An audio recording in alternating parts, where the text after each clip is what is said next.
a long time. I wanted to have a get together with you again because I just came up on 1 year of this channel being excuse me real quickly here. This channel just came up on a 1 year anniversary, and you were, I think, you're my first interview, but you were like my second or third show when I just decided to do this like on my own. Yeah. And people kept asking me, why don't you get Tate on? Of course, then, a recent picture, which we'll get into later. Actually, everybody wanted to know what was going on. And I don't know. Do you do a lot of interviews? Because I mean, I know that you do a lot of videos, and I know that you keep yourself out there, and you're highly visible. It's what I would call like certain like e-celebrity, I guess. Yeah. You're highly visible. You put yourself out there. I think pretty much everybody who knows you understands what you're about. But like, do you do other interviews with other people as well? I don't do too many. I mean, I get a lot of requests. I get a whole bunch of requests, but I really don't do too many. I guess I'm kind of known now for what I am, the internet pimp, and I get a lot of people who come along and want to ask me things, but there's very few I really speak to. There's been a couple I've done, but a lot of people find my views and my themes, especially on females and the way I pay money, etc. They find them very offensive. I don't know why. I don't know why what I do or what I've done or how I think is so offensive. And well, actually, I do know why. It's because it blows their minds and they don't want to hear it. That's what it is. But a lot of the time I've tried to do, interviews with people and I can just tell they're getting upset, halfway through. So yeah, it's funny because like every once in a while, like I talk with you all the time on our Twitter DMs and stuff like that. And you and I have had sort of a friendship for a while now. And so people will always come to me and ask, what was he thinking about that? I'm like, how the fuck do I know? And so every once in a while, you have the capacity to surprise me, because like there was some pictures you were putting up not too long ago of you and Paul Joseph Watson. And I had no idea that you like knew this guy, or you were in any way like in tight with this guy enough to go and get like, publicity shots with him. That was one. And who else was the other? There was some other guy. I think it might've been, was it was a woman? What I want to say it was like Ann Coulter, but it wasn't Ann Coulter. It was somebody else. Like I know exactly what you mean. I'm kind of, I've ended up in the right wing kind of politics side of things. But to be perfectly honest with you, although my politics are my politics, I'm kind of trying to step away from it in some regard. And the reason for that is because I don't see any fruitful end to just getting banned repeatedly. I mean, obviously I know what I know and I know what I believe. And I know this sounds like a pussy's way out, but if you speak the truth, you don't exist online for very long. And eight accounts in, it gets to a point where it's like, do I really need to sit and repeat this shit? Like, I know. So I know Paul Joseph Watson very well. Alex Jones texted me this morning. He's trying to get me on InfoWars. So like, it's kind of weird where I'm an internet pimp and I'm a degenerate, but I'm also aligned with the right. I love you. It's like, where do I fit in, But I know all these guys and they really want me, I guess because I'm a smooth talker. They like the idea of me being a lot more politically motivated, but I in many ways, I've given up on politics. I've moved. I've left the West. I don't live here anymore. I don't think me running my mouth on Twitter is going to fix anything. It just feels to me kind of fruitless now. It's gotten to a point where I scroll up and down the timeline and I see people saying, oh, I'm going to fix the way, like, I'm going to fix this and that. And it's just like, are you with Twitter? Really? It's just like, you're just going to get Twitter banned. activism. You're just going to get banned. And like, look at AJ. Yeah. Ajax's a friend of mine. I know like there's been a split in the manosphere, etc. I'm a person. If I'm your friend, I'm your friend. I don't take like these sides and whatever. Right. But he's a friend of mine and he got banned. And what did he get banned for? For fucking insulting pedophiles. One tweet. Yeah. This is the world we live in now. And that's why I put that in. Yeah. I talked about that on Wednesday on my Wednesday show. And that was actually one of the first things I said is, and you probably know this better than most because you've been banned so many times, but there's a storm coming, man. I mean, and especially with the 2020 election cycle, and you look at just how the mainstream media is cracking down on messaging and narratives that they don't like. And that's why I put out that tweet. I said, you know what, me and AJ have our differences, but that was in no way anything that should have got him banned. No, it's crazy. And certainly not a perma ban too, you know. I mean, okay, suspend him for like, you know, a couple of days, but like a perma ban for that. And then it was, if anybody was wondering what it was about, go check out my show on Wednesday. I put the tweet up. I don't have it convenient right now, but it's on that show. And essentially he said, yeah, he came out against what was it? Was it Salon? I forget which outlet it was. Yeah. It might have been somebody was saying to the effect that there had been research on pedophiles and that they can't help themselves, right? Like it's a genetic thing, or there's nothing that can make them feel differently or whatever. And then AJ said something about like castration can. That's all he said. Yeah. And that was enough to get him banned. And that's my exact point with it all. So it's kind of like, you know, is it, I mean, people come to me all the time inside of my war room. I've got my private members community, and people join. They say, I'm in the West and I'm worried about getting divorce raped, and I'm worried about the female imperative, and I'm worried about the left, and I'm worried about this. What should I do? And I say, look, become anti-fragile, put money in a foreign bank account, and get the ability to get the fuck out. Yeah. They're like, oh yeah, but what else can I do? I'm like, nothing. What do you mean, what else can you do? Yeah. You're living in a country where if you get a woman pregnant by accident, your fucking life's over. You're living in a country where you can marry a woman and she can divorce you and completely destroy your life and turn your son into a fucking girl without your permission. And you want me to help you? What the fuck you want me to do? Like you gotta have the ability to get the fuck out.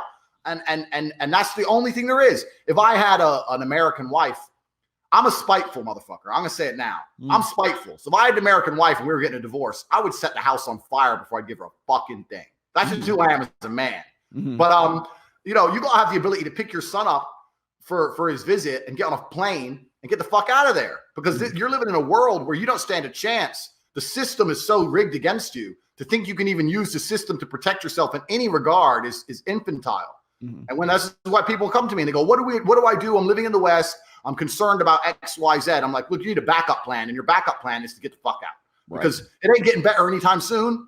And there's very little you can do against the weight of the system. And we've discussed all these themes before, and we'll go into them again, I'm sure. Everything from marriage to having kids to divorce, everything, the whole system is rigged against you, and they will destroy your life. They will destroy your life from head to toe, and they don't give a shit how you feel. Yeah, that's how it is. I was going to say, that's a great, you know, tomorrow I'm doing a Rule Zero with the guys, and that was actually going to be one of our topics, which is what's the alternative? What else is there, right? Like how, like going forward, I have been very vocal about this new poly initiative, like this new messaging that like guys should just basically cuck themselves and be happy with that, or accept that, or find some kind of normalcy in allowing their woman to, you know, to go off and have sex with other guys, right?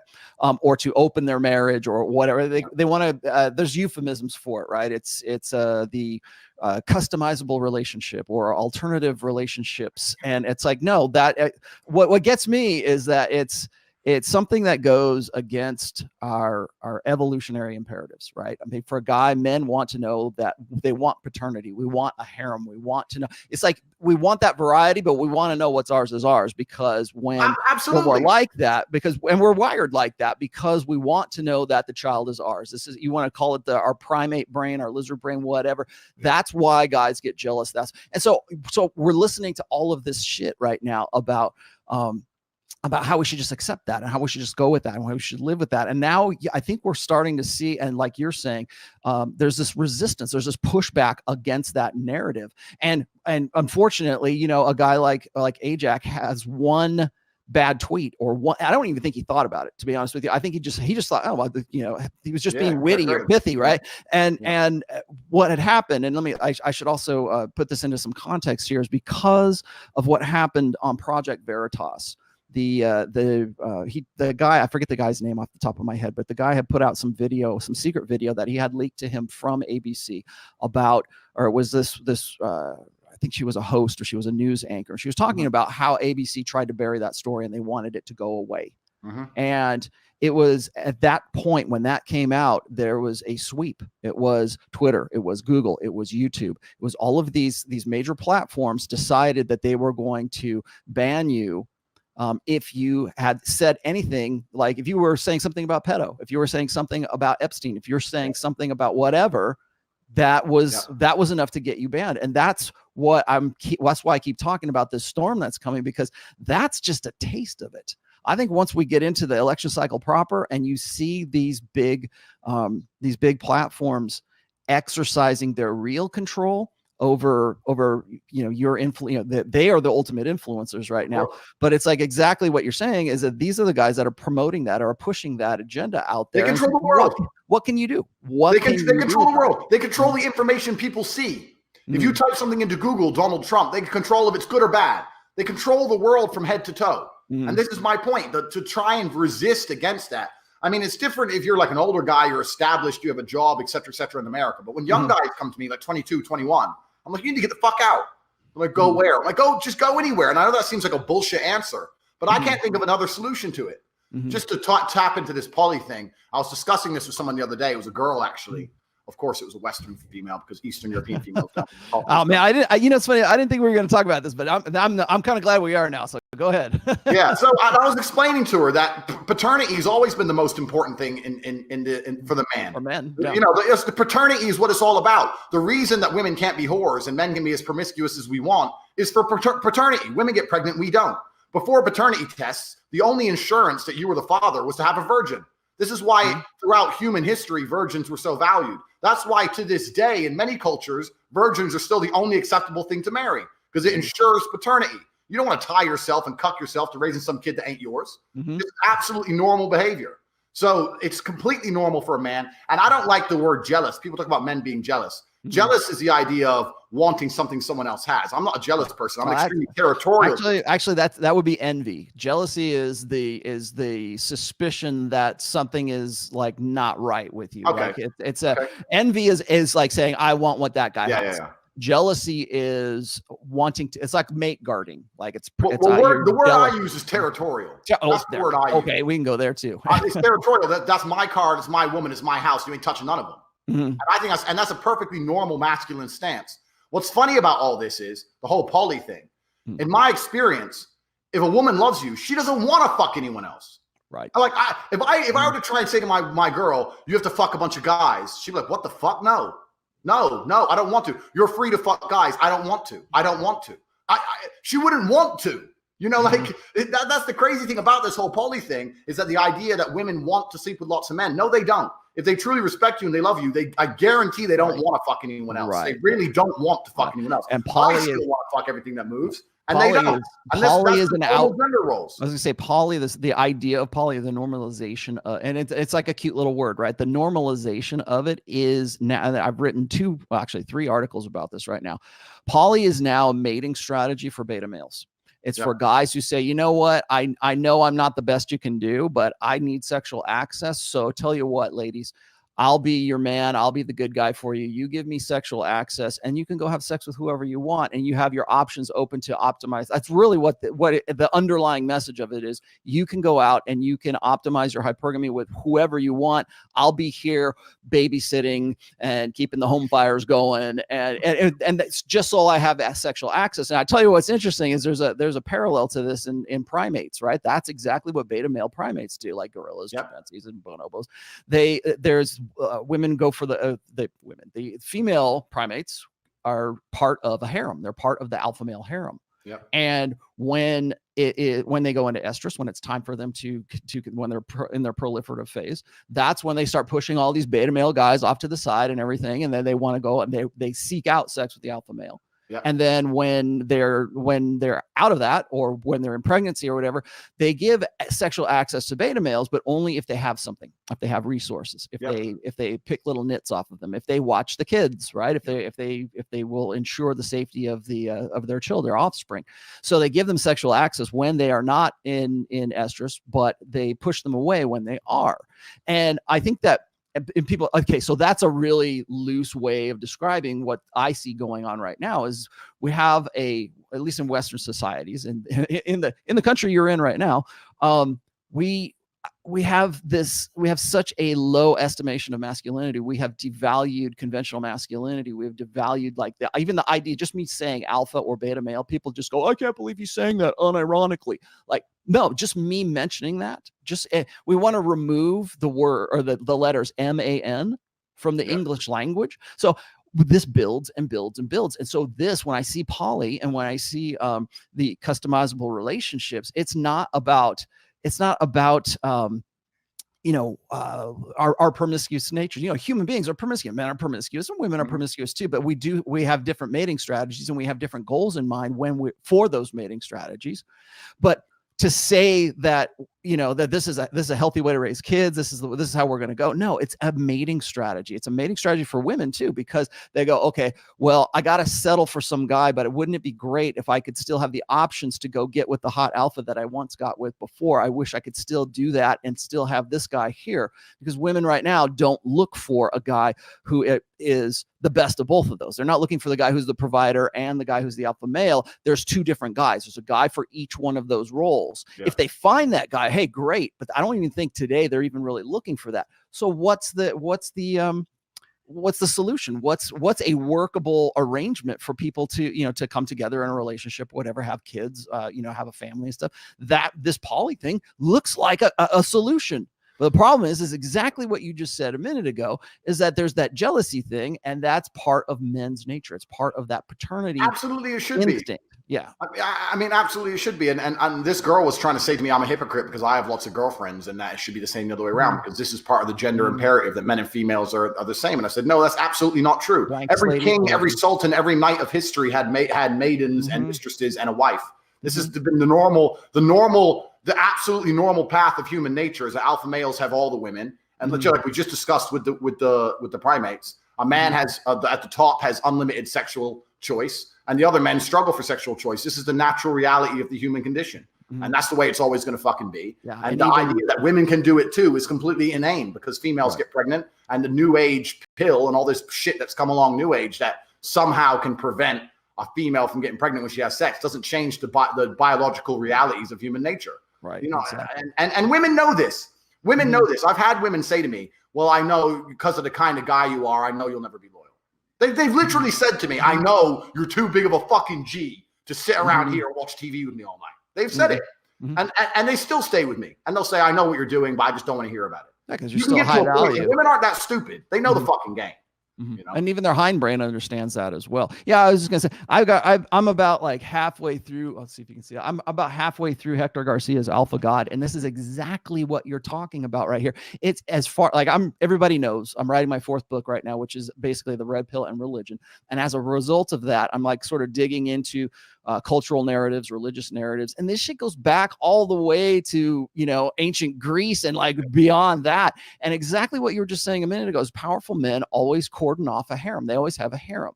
Yep. And so whether that's the patriarchs of the Old Testament, or it's like Gilgamesh, or it's all these people, all these great, what we would consider like alpha males of history, have all done the same things. Even in our hunter-gatherer tribes, that still exist today, the chief always cordons off all the women for himself. Yep. And it wants to, like, that's why when you look at like let's say what was dynastic China right now, there was the Forbidden City, and it was guarded by eunuchs. Well, we got to cut off those guards' dicks because we don't want them breeding with the harem in there. So that is the ultimate goal for guys, is unlimited access to unlimited sexuality, but also to know that the reproductive efforts that he's putting into that are his. That he's not taking care of somebody else, like he's not taking somebody's genetics and pushing them on into the next generation. Yeah, because that's why you're jealous. Yeah, I want to stop you there really quickly. Okay. But because I've said this before, and everyone thinks I'm the worst man in the world.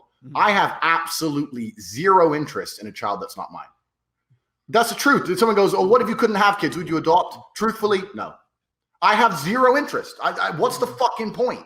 Like, I know that sounds crazy. There's orphans and whatever. I have less than zero interest in a child that's not mine. I can't explain how much I won't care. And if that makes me a bad person, so be it. This is just the reality of who I am. I just won't give a fuck. It ain't mine.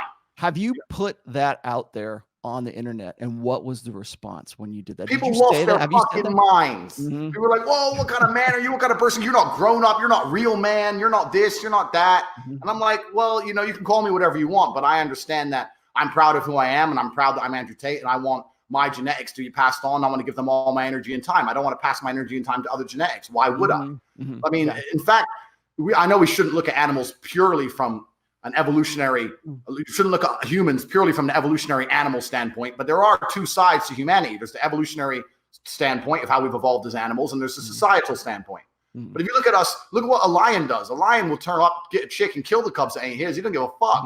Ain't his.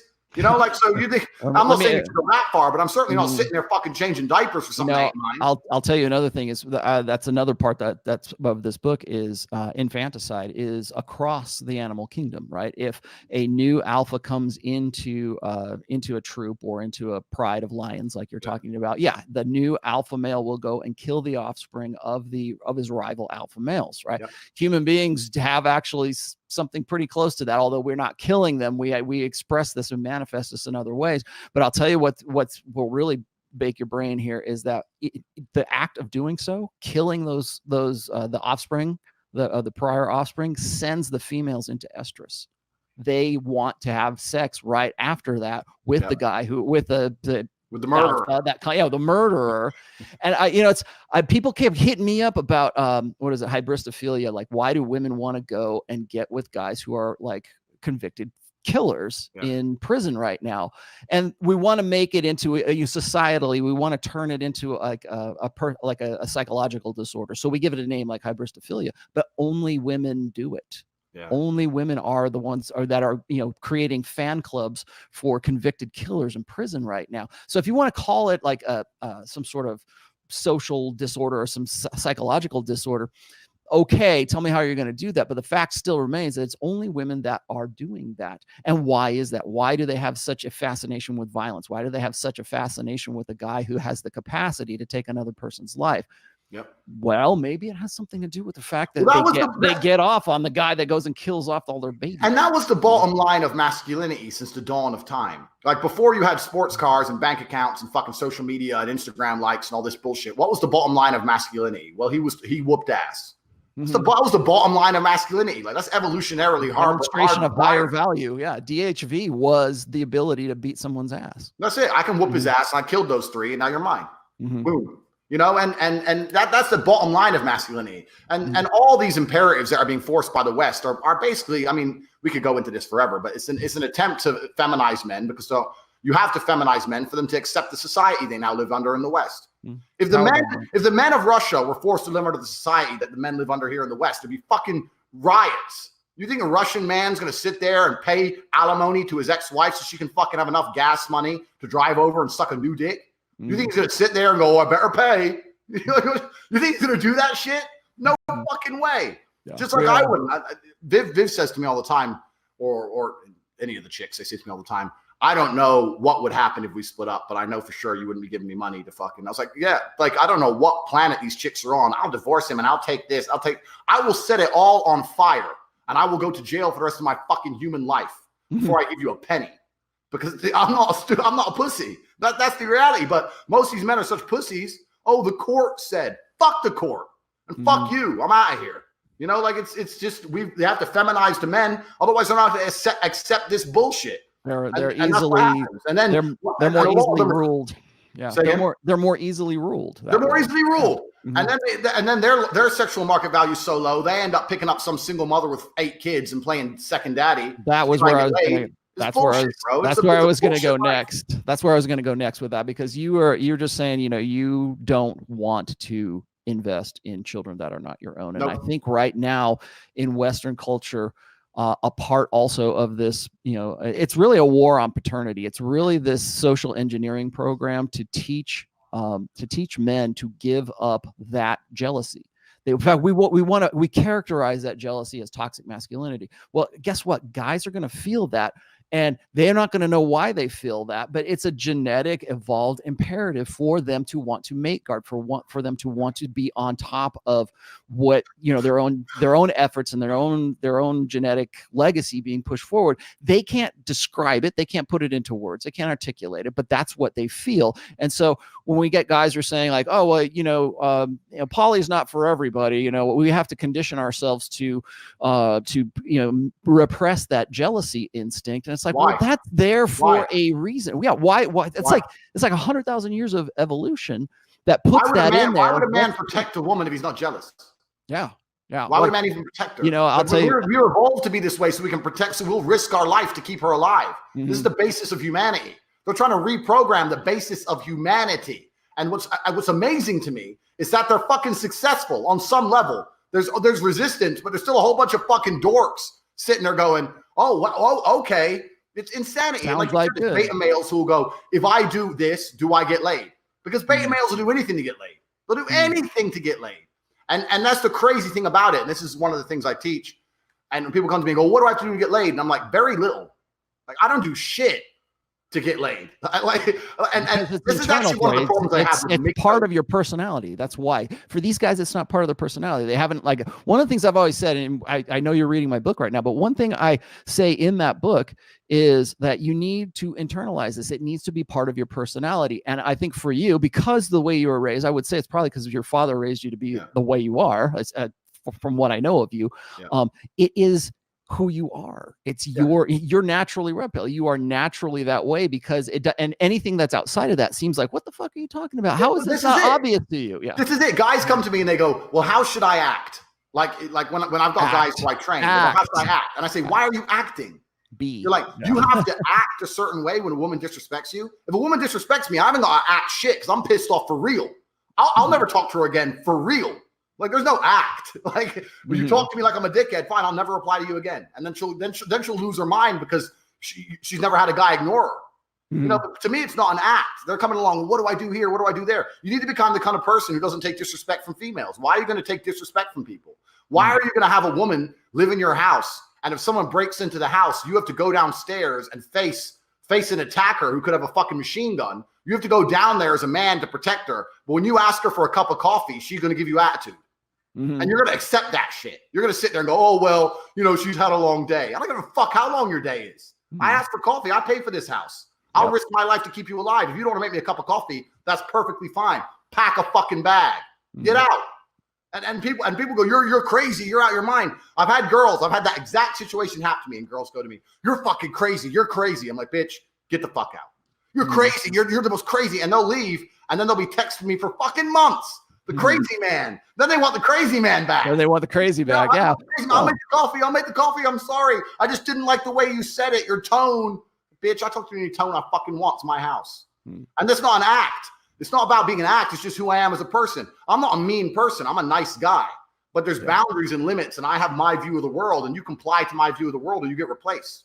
I think that's really sort of like that throws off a lot of guys because a lot of guys, particularly I would say in the last like 3 to 4 generations, because at least in Western culture, they have been feminized and have been brought up in a feminine primary social order that convinces them that they have to be in touch with their feminine side. They have to, like, it's bad for you to be masculine. It's like, it's what I call gender loathing. It's for these guys. And so you've got these guys and people wonder why there's this generation of lost boys that are coming to me, to you, to Jordan Peterson, to who, you know, anybody else. Why is there such a mass of these guys? And why isn't it obvious? Like for you, because of the way you were raised, because of who you are, you've already internalized this stuff.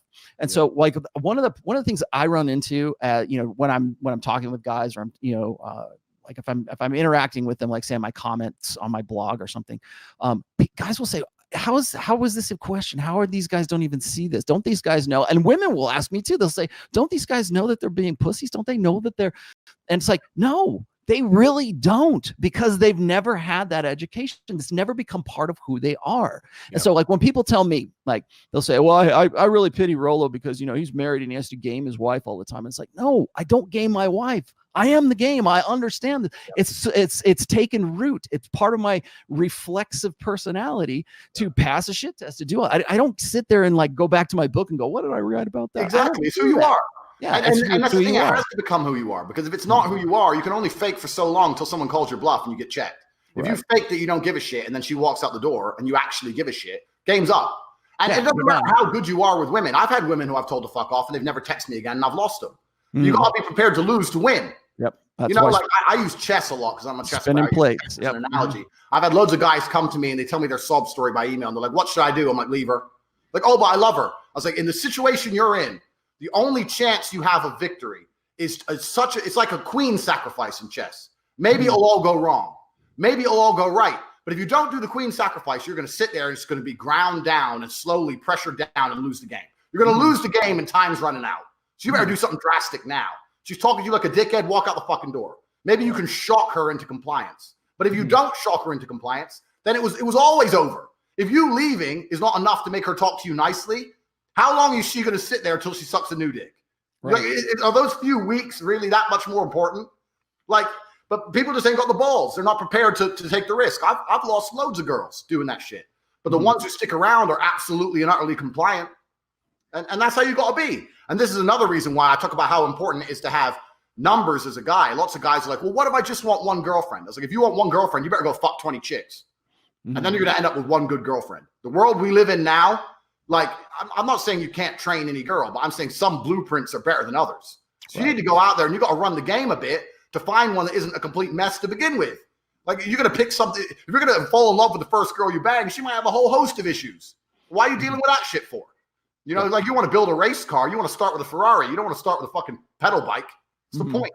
So, also having the game and being able to have access to lots of females is ultra important. Even if you have the goal of being the trad con, one man, one woman, even if that's your goal, you still need to have access to a whole bunch of chicks or you're not going to have a good selection. This is the world we live in now. So I've had guys email me and say, I don't want to be a player, Tate. I want to be a good man. I'm like, well, you better be a player first. You better be a player first. Otherwise, you're going to struggle. You're going to what? You're going to double down on the first chick you bang. Yeah, that's a big mistake. I get that a lot too. Is when people, one of the things that, especially now, I see this, and I saw this about like 2015 as well. But it's almost like the manosphere goes in cycles right now. And so right now, right before an election cycle, the idea of like being traditional or being, you know, I want to be a monogamous guy. I want to be a stand-up dude. I want to have, you know, I just want to have one wife and have a dog in the yard and 3 kids and a wife that really loves me and wants to have sex with me, and that's it. And anything else is degenerate. Like, what gets me, and I've got a list of questions here, but what gets me about what it is that you do. Like, I know what you do for a living, but I also know that you have, like, you're at the war room right now, right? You're talking to guys who want to live better lives. They want to do something more with their lives than just whatever it is that they're doing. I think it's fascinating to me that for guys who will come to me and they'll say, well, Rollo, he just talks about hypergamy, or he just talks about like spinning plates or any of that kind of stuff. You just described exactly what I wrote in my first book about spinning plates. Is you need to be non-exclusive so that you can get experience with women. So maybe like you were just saying a minute ago, is you go through, you know, you get a notch count up to, 20 or 30, and at least then you can understand the nature of women and you understand how it works. And then maybe you get one. You know, and you have some options. In my PhD course on carbotate.com, one of the elements, one of the lessons in the PhD course is how to tell if she's a good girl or not. So I have a very specific test you can run on the female you're seeing. And I won't give it away because people need to buy it. But there's a very specific test you can run on a female to see if she's a quality female, a quality candidate to make into a girlfriend or not. It's a very specific test. And I've said this test has never failed me. I'm not a man who lies, Rollo. I swear on my father's grave, I don't lie. I fucked maybe like 500 girls. Last time I counted, it was like 400 and something. It's ridiculous. It's a huge number. It's a huge number. And this test has never once failed me. If they pass it, they're a good candidate. If they fail, they're not. This is the reality of this test. And that's why if you're only going to have one girl and you're going to double down on it and you haven't even tested her, you could have a bad apple to begin with. And why put yourself through all that stress? Why put yourself through all that problems when you can just find a better candidate to begin with? And that's the ruthlessness of the game. Females are absolutely ruthless in their mating strategies. Yeah. So why are you not going to be ruthless to make sure you get the best for you? And if that means you have to sleep with a whole bunch of girls to find one who's compliant and submissive, then do so. You have to look after yourself. If you're thinking, oh, that's the bad thing to do, what do women do? You think women aren't ruthless with their selection processes? You could be the best man in the world, but if you ain't tall enough, she still thinks you're a bitch. That's how women think. Women can be that ruthless with the way they are. So, you have to fight fire with fire, and you have to be absolutely and utterly self-interested. Self-interested. The more selfish you are, the happier she's going to be. And this is what blows people's minds. You have to be a one-way train on a track to Tate Town, and they either get on board or they go find another train. You can't be bending and complying because it doesn't work. It doesn't work in any realm. You have to just be absolutely, this is who I am. If you don't like it, leave. And I've said that plenty of times, and I've had plenty of girls leave, and I've had plenty of girls stay. I've had girls change from veganism to full-on meat eating because I refuse to have a vegan in my house. I literally that level. I'm like, I want a steak. Cook me a steak. I won't cook a steak. You're cooking it because it's my house. You're doing as I say. Yep. I'll leave it. Go then. I'll tell you what's interesting. You're cooking steak and eating it. Like you can bend reality that much if you're adamant. I was going to say one more thing quickly. Go ahead. the War Room guys last night, we were talking about all this kind of stuff. They were talking about frame, et cetera, et cetera. And we were doing inside the War Room, we have different sections, but we're doing a PhD mindset. And I was explaining how in the world we live in today, very few things men say are said adamantly. We live in a world where men say things, but they don't say them adamantly. They don't say them and they don't mean them. So when you say things you mean in the current world we live in, it almost makes you a hypnotist, because a beautiful woman's never had that. A beautiful woman's never had a man say something to her and mean it. So one of the guys goes, "Could you give me an example?" And this is one of the examples I give. One of my girlfriends hated one of my other girlfriends. I had these two girls. I was sleeping with them both. One of the girls hated the chick. "I hate her. She's a bitch. She's a bimbo. She's always writing this on Instagram, blah, blah, blah, blah." And I sat there and I said, "The only reason you talk about her all the time and watch all her stories and you're obsessed with her is because you want to fuck her." She's like, "What? No, I don't. I hate that bitch." I was like, "Look, all you do is talk about her. All you do is watch her stories. You're obsessed with her. You want to fuck her. You don't even know it. You think I don't know the game? I know I know you want to fuck her. I've seen this a million times before. You're obsessed with her." And I said it so adamantly. I mean, a couple of weeks I repeated it. Every time she insulted the girl, I was like, "You want to fuck her. You're desperate. I know she's what you think about." And it's like a hypnotist. I said it so adamantly. When I was fucking them both a month later, I almost burst out laughing. I knew this shit was going to happen. It's like, because you just adamantly state. And women, if you can adamantly state things and stick to your guns, you can become a fucking magician, because they never had that before in their lives. They never had a man come along and say, "No, this. Yeah. And what can they do? They can either leave or comply. Some will leave, some will comply. It's as simple as that. And people say to me, "Tate's lying. How does he have all these girls? How they're not loyal to him? They must be cheating." Blah, blah, blah. Like, they're really not. I'm not a fucking liar. None of my girls are fucking any other dude. They're all with me. They all know I cheat. Because the ones who weren't compliant, the ones who wouldn't play the game, got kicked out long ago. So it's just the way it is. Like, and if you don't believe me, that's completely up to you. But the fact they're all making me millions of dollars might be proof enough. Yeah. What the fuck more do you want? But that's my point. Men don't say anything adamantly. They don't even stick to their guns anymore. And if you do that, you can become a magician in the modern world. Yeah, it's really not that complicated. Yeah, I mean, definitely. That's great that you say that, because like I don't think a lot of women, particularly in Western culture, have that experience where they're dealing with a guy. Like, in some way they've got to be invested in that guy, because you can be adamant, and if that woman is not in any way, if she's not beholden to you, if she's not into you or whatever, it doesn't matter. You just sound like a guy who's just sort of like petulant. You're like, you're whining. But if she is into you, if she has an emotional or physical investment into you, very few women have that experience of the guy that says, "Look, here's how it is. This is how it's going to work out," and then have a guy that actually means that and actually backs that up. Yeah. So like when I'm talking to guys and they'll hit me up and they'll say, "Well, I'll be listening to like Rich Cooper's channel, and it's like always these same. He does this one show on Mondays called Before the Train Wreck, and it's always the same phone call. It's like, should I take her back? Should I go back to her? Should I?" She's the only thing I got going. She's a single mother, that kind of stuff. And it's coming from a position of scarcity. And you know what? The unconscious dynamic between you and that person is she does not need you as much as you need her. Absolutely. And you can't get away with being adamant unless she needs you more than you need her. No, and so when you put that down, and that's the direction they want to be directed. They want command presence. That's exactly what you're just talking about, is command presence. Police officers use this all the time. It's like they are the one, like being a police officer, I think we're sort of training this out of society right now, but I think up until recently, there is it's a concept that's used in law enforcement called command presence. And so if you are a police officer and they see you in the uniform, there's this precise, it's in the military as well. Yep. They see you in that position. There is an implied authority that goes with that position that people automatically acknowledge. And that presence needs to be something that you live, because the moment you let that down, the moment you stop that, the moment you stop telling a woman no, just even something as simple like what you're saying right there is like, yeah, I get it. You can hypnotize them, whatever, as long as you're forceful about it. But no, women simply today don't get told no by men who actually mean no. No, you can't do that. Yep. No, I don't want you to do that. No, you know what? You can go off on your girls' night out, and then when you come back, all your shit will be on the curb. Yeah, and right. So yeah, I 100%. Are you familiar with the idea of command presence? I've heard of it before, and I guess what's funny. someone said to me yesterday the same thing you said to me. They're like, yeah, but Tate, you do all this without thinking. And I'm like, yeah, this is just how I've always been. It's almost like it's how I've always been. It's funny you just said about the girls' night out. I remember a conversation I was having with a girl maybe 5 or 6 years ago. She was my girlfriend at the time. And we're watching some show, and there's some bitch went on some hen do before she got married, running around with her girls. So if I ever got married, which probably won't happen, but if I ever got married, if my girl thinks she's going to run off with a bunch of hoes to another country to be a hoe for a night, like, no way. She's like, what do you mean no way? I was like, what do you mean? What do I fucking mean? I'll end the marriage right then and there. You ain't doing that dumb shit.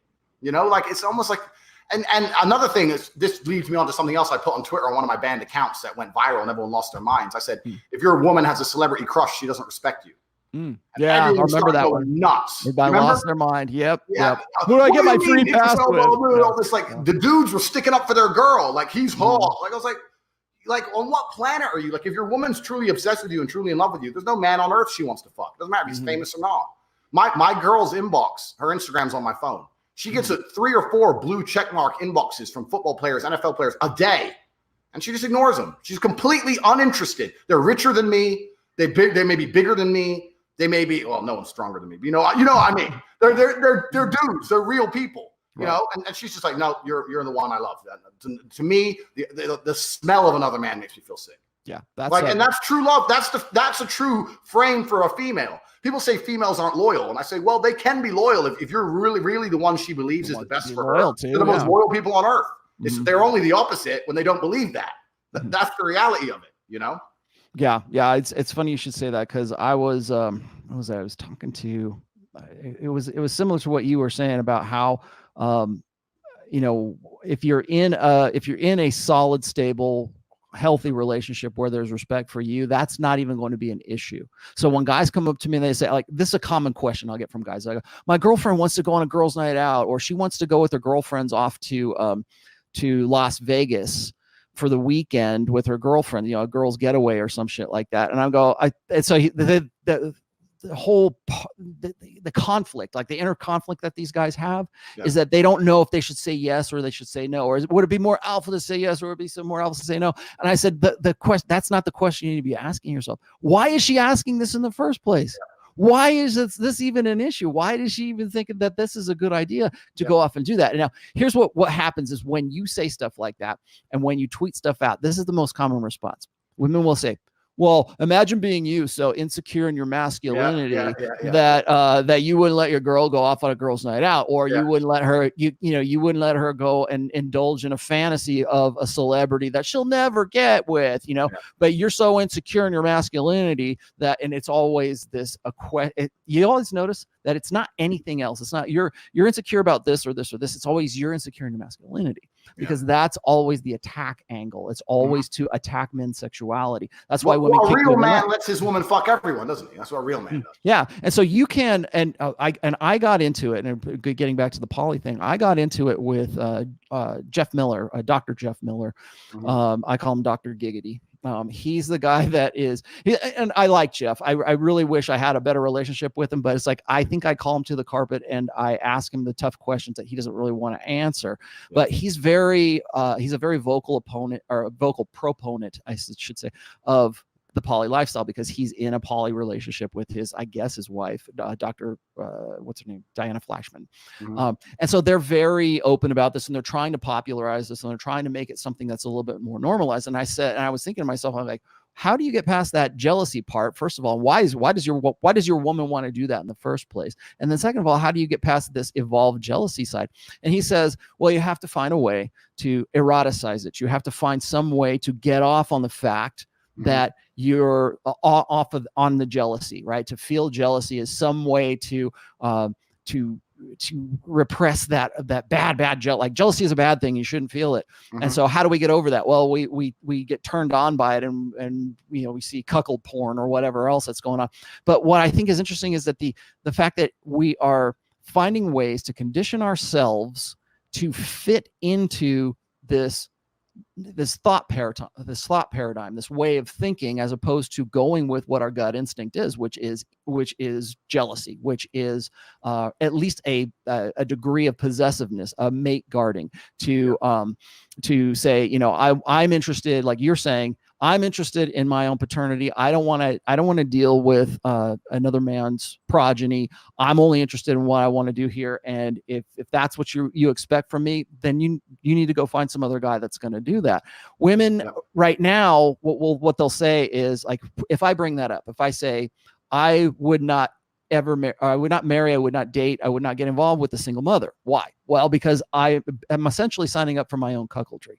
And if you view cuckoldry as taking the parental investment responsibilities of another man's child on yourself, whether it's deceptive or whether it's right up front, and we normalize it and saying, oh, these guys, they're not the stepfathers, they're the father that stepped up. We can normalize it in society, and we can find ways to repress those natural instincts. Like the natural instinct is my own paternity, right? Just like you're saying. And so it's odd to you because you've internalized this, but there's guys who will go to great lengths to convince themselves that they are more masculine or that they're better men because they're cuckolding themselves, because I'm more secure in my masculinity because I let another dude rail my wife, right? Yeah, it's bullshit. And the single mother thing is one thing about, I guess, the red pill space that kind of annoyed me. I saw a bunch of people running in on single mothers, and my argument was, well, why are you fucking them? Like, if you're like, that's the truth. Like, if you're such a fucking big bad G, which you're talking about, then why are you fucking single mothers at all? When people come to me and go, oh, what should I do about single mothers? It's like, don't fuck them. Fuck a 19-year-old beauty queen. A lot of dudes will say that, like, well, you should just fuck them and you shouldn't get involved with them, right? It's like, why get involved? Why even have sex with them? Why even do that? And the reason for that is because that's easy. It's low-hanging fruit. It's easier for them to do that. It's the path of least resistance. It's much more difficult to run game and to get with the 19-year-old beauty queen, like you're saying, than it is to get with a woman who is predisposed to finding a new father, trying to find some way to settle down. Right. You might be having sex with that person, but again, and then what else do you run into? You also run into the fact that that kid is always going to supersede you no matter what. Even if you're just having sex with that single mother and you're like, oh, we're just having no strings attached sex, that kid still comes before you.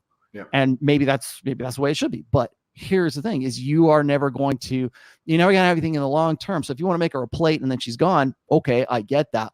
But why are you doing that in the first place? That's another thing, is like, guys they never ask themselves, why is this a good idea? Why is my girlfriend asking me to go on a girls' night out? Why is she asking me for my know what my girls want to do? My girls are completely uninterested in any of the shit that my money can buy. All my girls want to do is try and get me to sit at home and watch bullshit TV next to them. That's all they say. Can't we just stay home today? Can't chill? My time. They don't want to go Vegas with the girls. They don't want to go out. They don't want to fucking go anywhere expensive. People go, your girls are with you for money. I'm like, my girls are the cheapest thing I can possibly do. I turn up, I get a home cooked meal, and they just want to sit next to me while I ignore them and sit on my phone and tweet and bang them at the end of it all. That's all a woman, when she's truly in love with a man, wants to do. Stay at home with that man.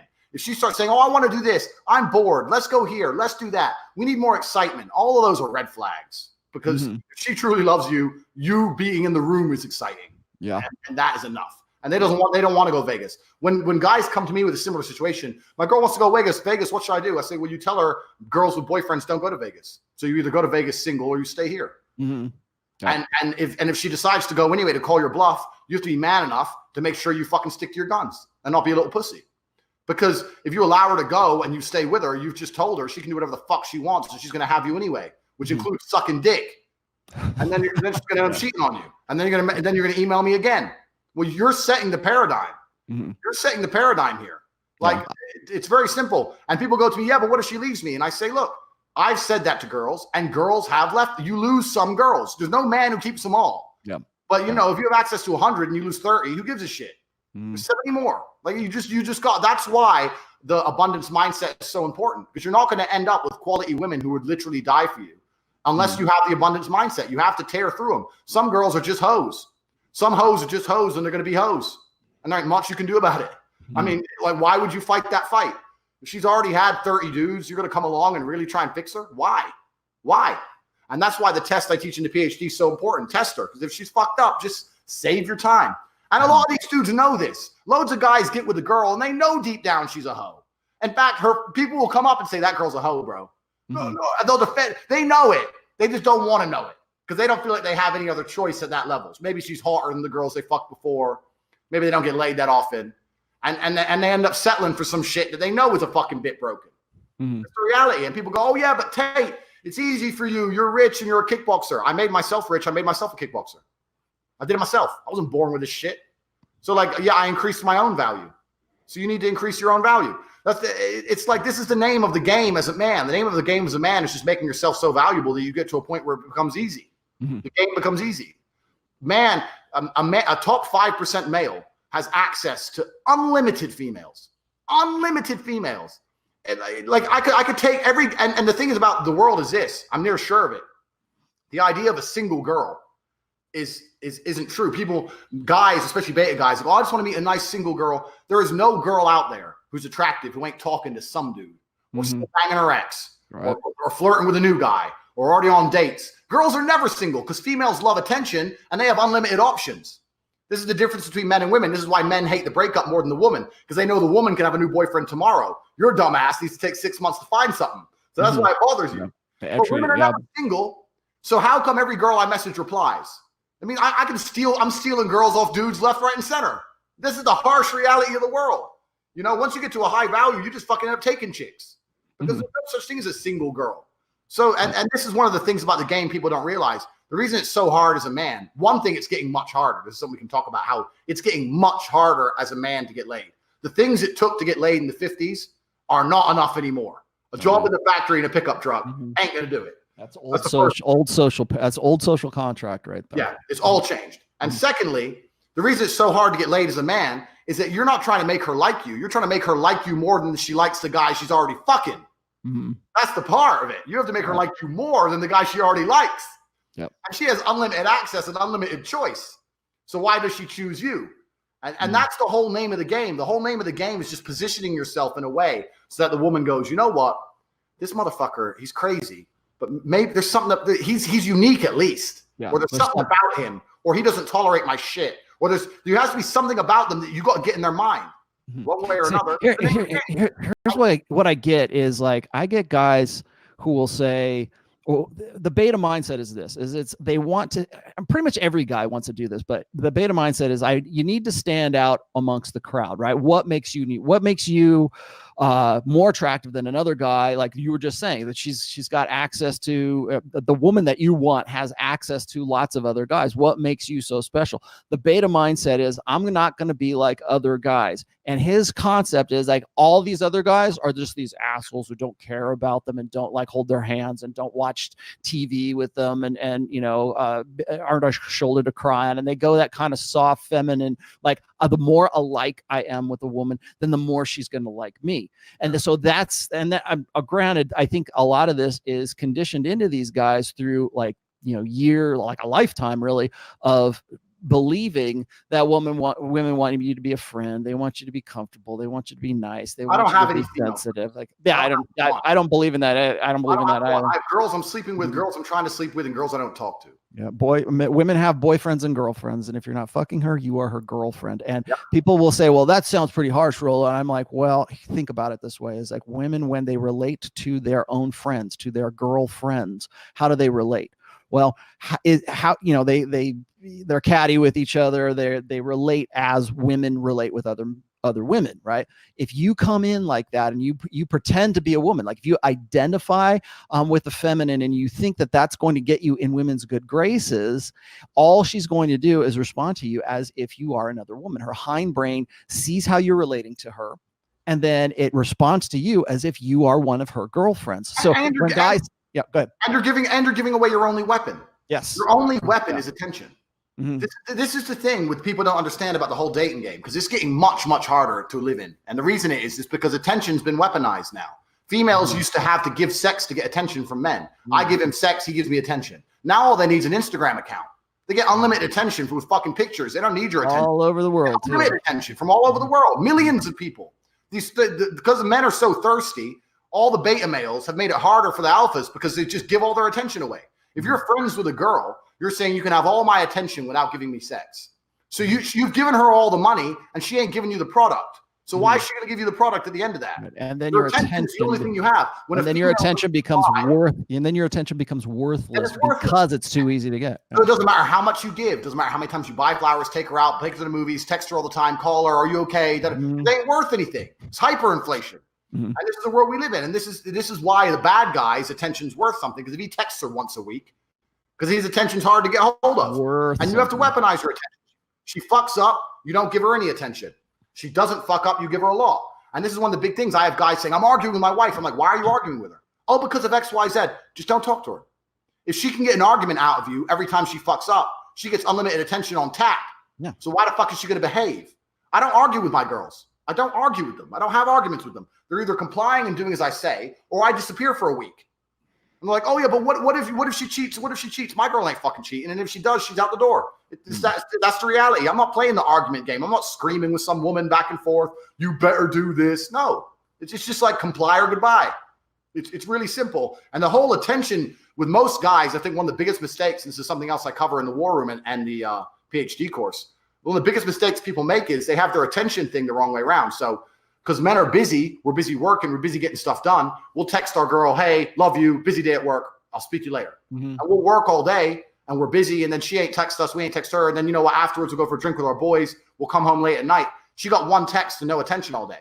Whereas if you text her, hey, I got a busy day, and she replies, yeah, you're always fucking busy. You know, I'm tired of this relationship. And then you spend all day at work texting her, what do you mean you're tired, bitch? I do this. Then she gets attention. So she gets attention for misbehaving and she doesn't get attention for behaving. And one of the hardest things even for me to do is to remember when my girls are acting good to text them all the time. Because when they're acting good, most men can't be bothered to talk to them.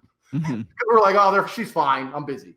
But what you have to do is when you're acting good, you have to go give them all this attention. As soon as they start acting a fool, ghost, vanish. And this is going to send the world crazy, but it's very much like the way you train a dog. They do the right shit, they get the treat. Behavior. You do the wrong shit, they don't. And it's really that simple. People don't believe my life. They don't believe that I have girls who are loyal to me. They don't believe my girls give me all the money. I've had guys sit, if anyone's watching this, they don't know what I do. I run a webcam studio. So girls who work on webcam, talk to betas, take the money, give it to me. It's the ultimate hierarchy. But people sit and they go, well, why would she give you all the money? It's like, well, because she gets all my attention. They don't want money.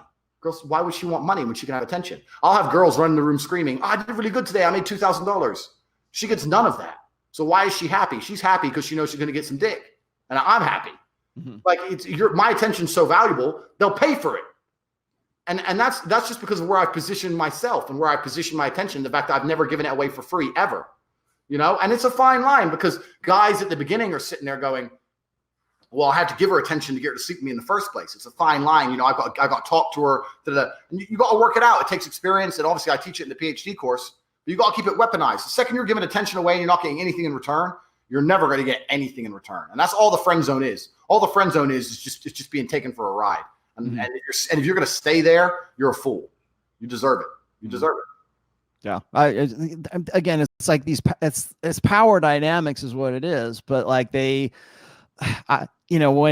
guys will listen to this right now, one of the things that I hear, particularly in certain sides of the manosphere right now, is that it's not worth it. It's not worth it to go through all this trouble. It's not worth it to be a G. It's not worth it. I'll never be able to do that. Like, particularly the MGTOW mindset is they want to just give up on it. They say, you know what, the juice is not worth the squeeze.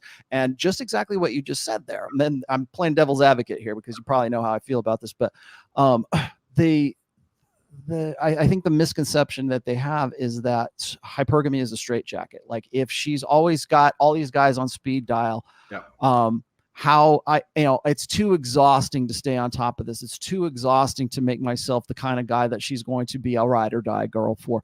And as soon as a guy like Tate walks in the door, then she's going to go out with that guy and fuck him. And then all the effort and all the energy that I put into all of this is all gone. And so it's not worth it. And you were just saying a moment ago, like when you get into these relationships, when you get into a marriage right now, particularly in Western society, there's a lot of investment on a guy's part. Risk is one of the things. Effort, getting taken to the cleaners in a divorce, those kinds of stuff. I think they get into these, maybe not MGTOWs, but I think that a lot of married, like kind of blue pill guys get into these situations where they have to make up their own narrative for themselves to believe in, right? So it's like, well, I have to do that because I'm a better man because I do that. I'm a better man than Tate because I'm the guy that takes care of my family, and I listen to her, and I talk with her, and I'm, they put in all this effort, but they don't understand that effort just flies out the window because a guy like Tate walks in the door. And so my question is this: I'm sure you're probably familiar with what's going on with MGTOWs right now, but like, what do you have to say? I know what you're going to say here, but what do you have to say with respect to guys who think that they should just exit the game and be done with this whole thing, and be like, they want to go their own way, and for whatever that means to those guys?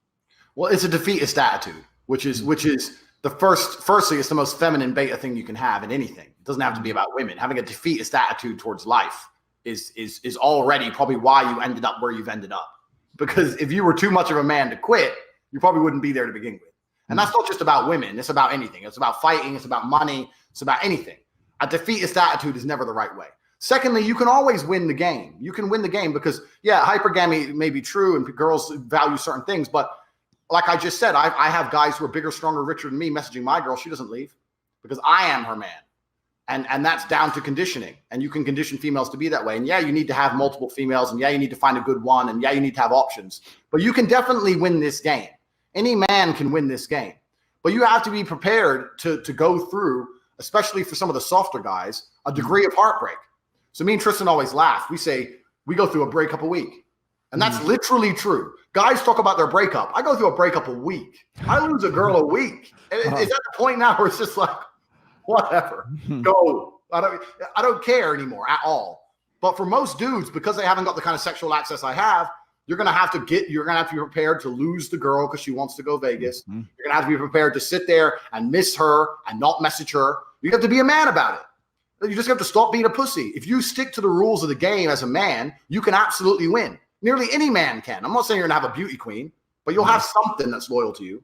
She may be a fucking 5 in my book, but she's a 9 to you. So who gives a shit? You're happy, whatever. The point is, but you have to be man enough about it. Most of the guys, MGTOW and betas, all they're trying to do is just alleviate heartache. They're such cowards. They're afraid of feeling sorry. Oh, they're afraid of missing her. I had one guy who messaged me and he's like, oh, I don't know what to do. I really miss my girl. I was like, why'd you split up? Oh, she was talking to these guys. It's like, why do you miss her? Oh, but because she was my only girl. I was like, well, what you need to do is you don't need, he goes, he wanted her back. I said, you don't want her back because she's a shit girlfriend because she messages other guys. You just don't want to miss her anymore. It's not about wanting her back. You're just too much of a pussy to deal with the feeling of missing her. That's what the reality of it is. Most of these guys are in love with girls and they don't even want the girl. All they do is argue with the girl. They can't stand her. She's a dickhead and she's a cheater and she's a bimbo, but they're just too much of a pussy to feel like they miss someone. It's all a huge act of cowardice. I'm afraid to feel bad. If you're not afraid of heartbreak and you stick to your guns, you're going to have a fantastic life with females. If you're not afraid to say, sorry, not good enough for me, goodbye, and stick to it as a fucking man, you're going to do just fine. That is 85% of the game. But men are just too afraid to do it because they feel like they're not going to have another girl for a while. It allows them to get their dick wet. And that's what it is. And it's just cowardice, head to toe. So all the MGTOW guys, you're quitting the game without even trying. If you're really a man going his own way and you're really focusing on yourself and you're really, putting yourself first and upgrading your value as a man, if you're doing that, then you should be fine with females. Just continue with your mission. Don't be compromising. Make sure you put your mission first. Treat her with respect, but don't take any disrespect. One of the biggest things I want to actually say now, because I don't want people to think, I know the way I come across is hyper aggressive. People think you have to be mean to girls.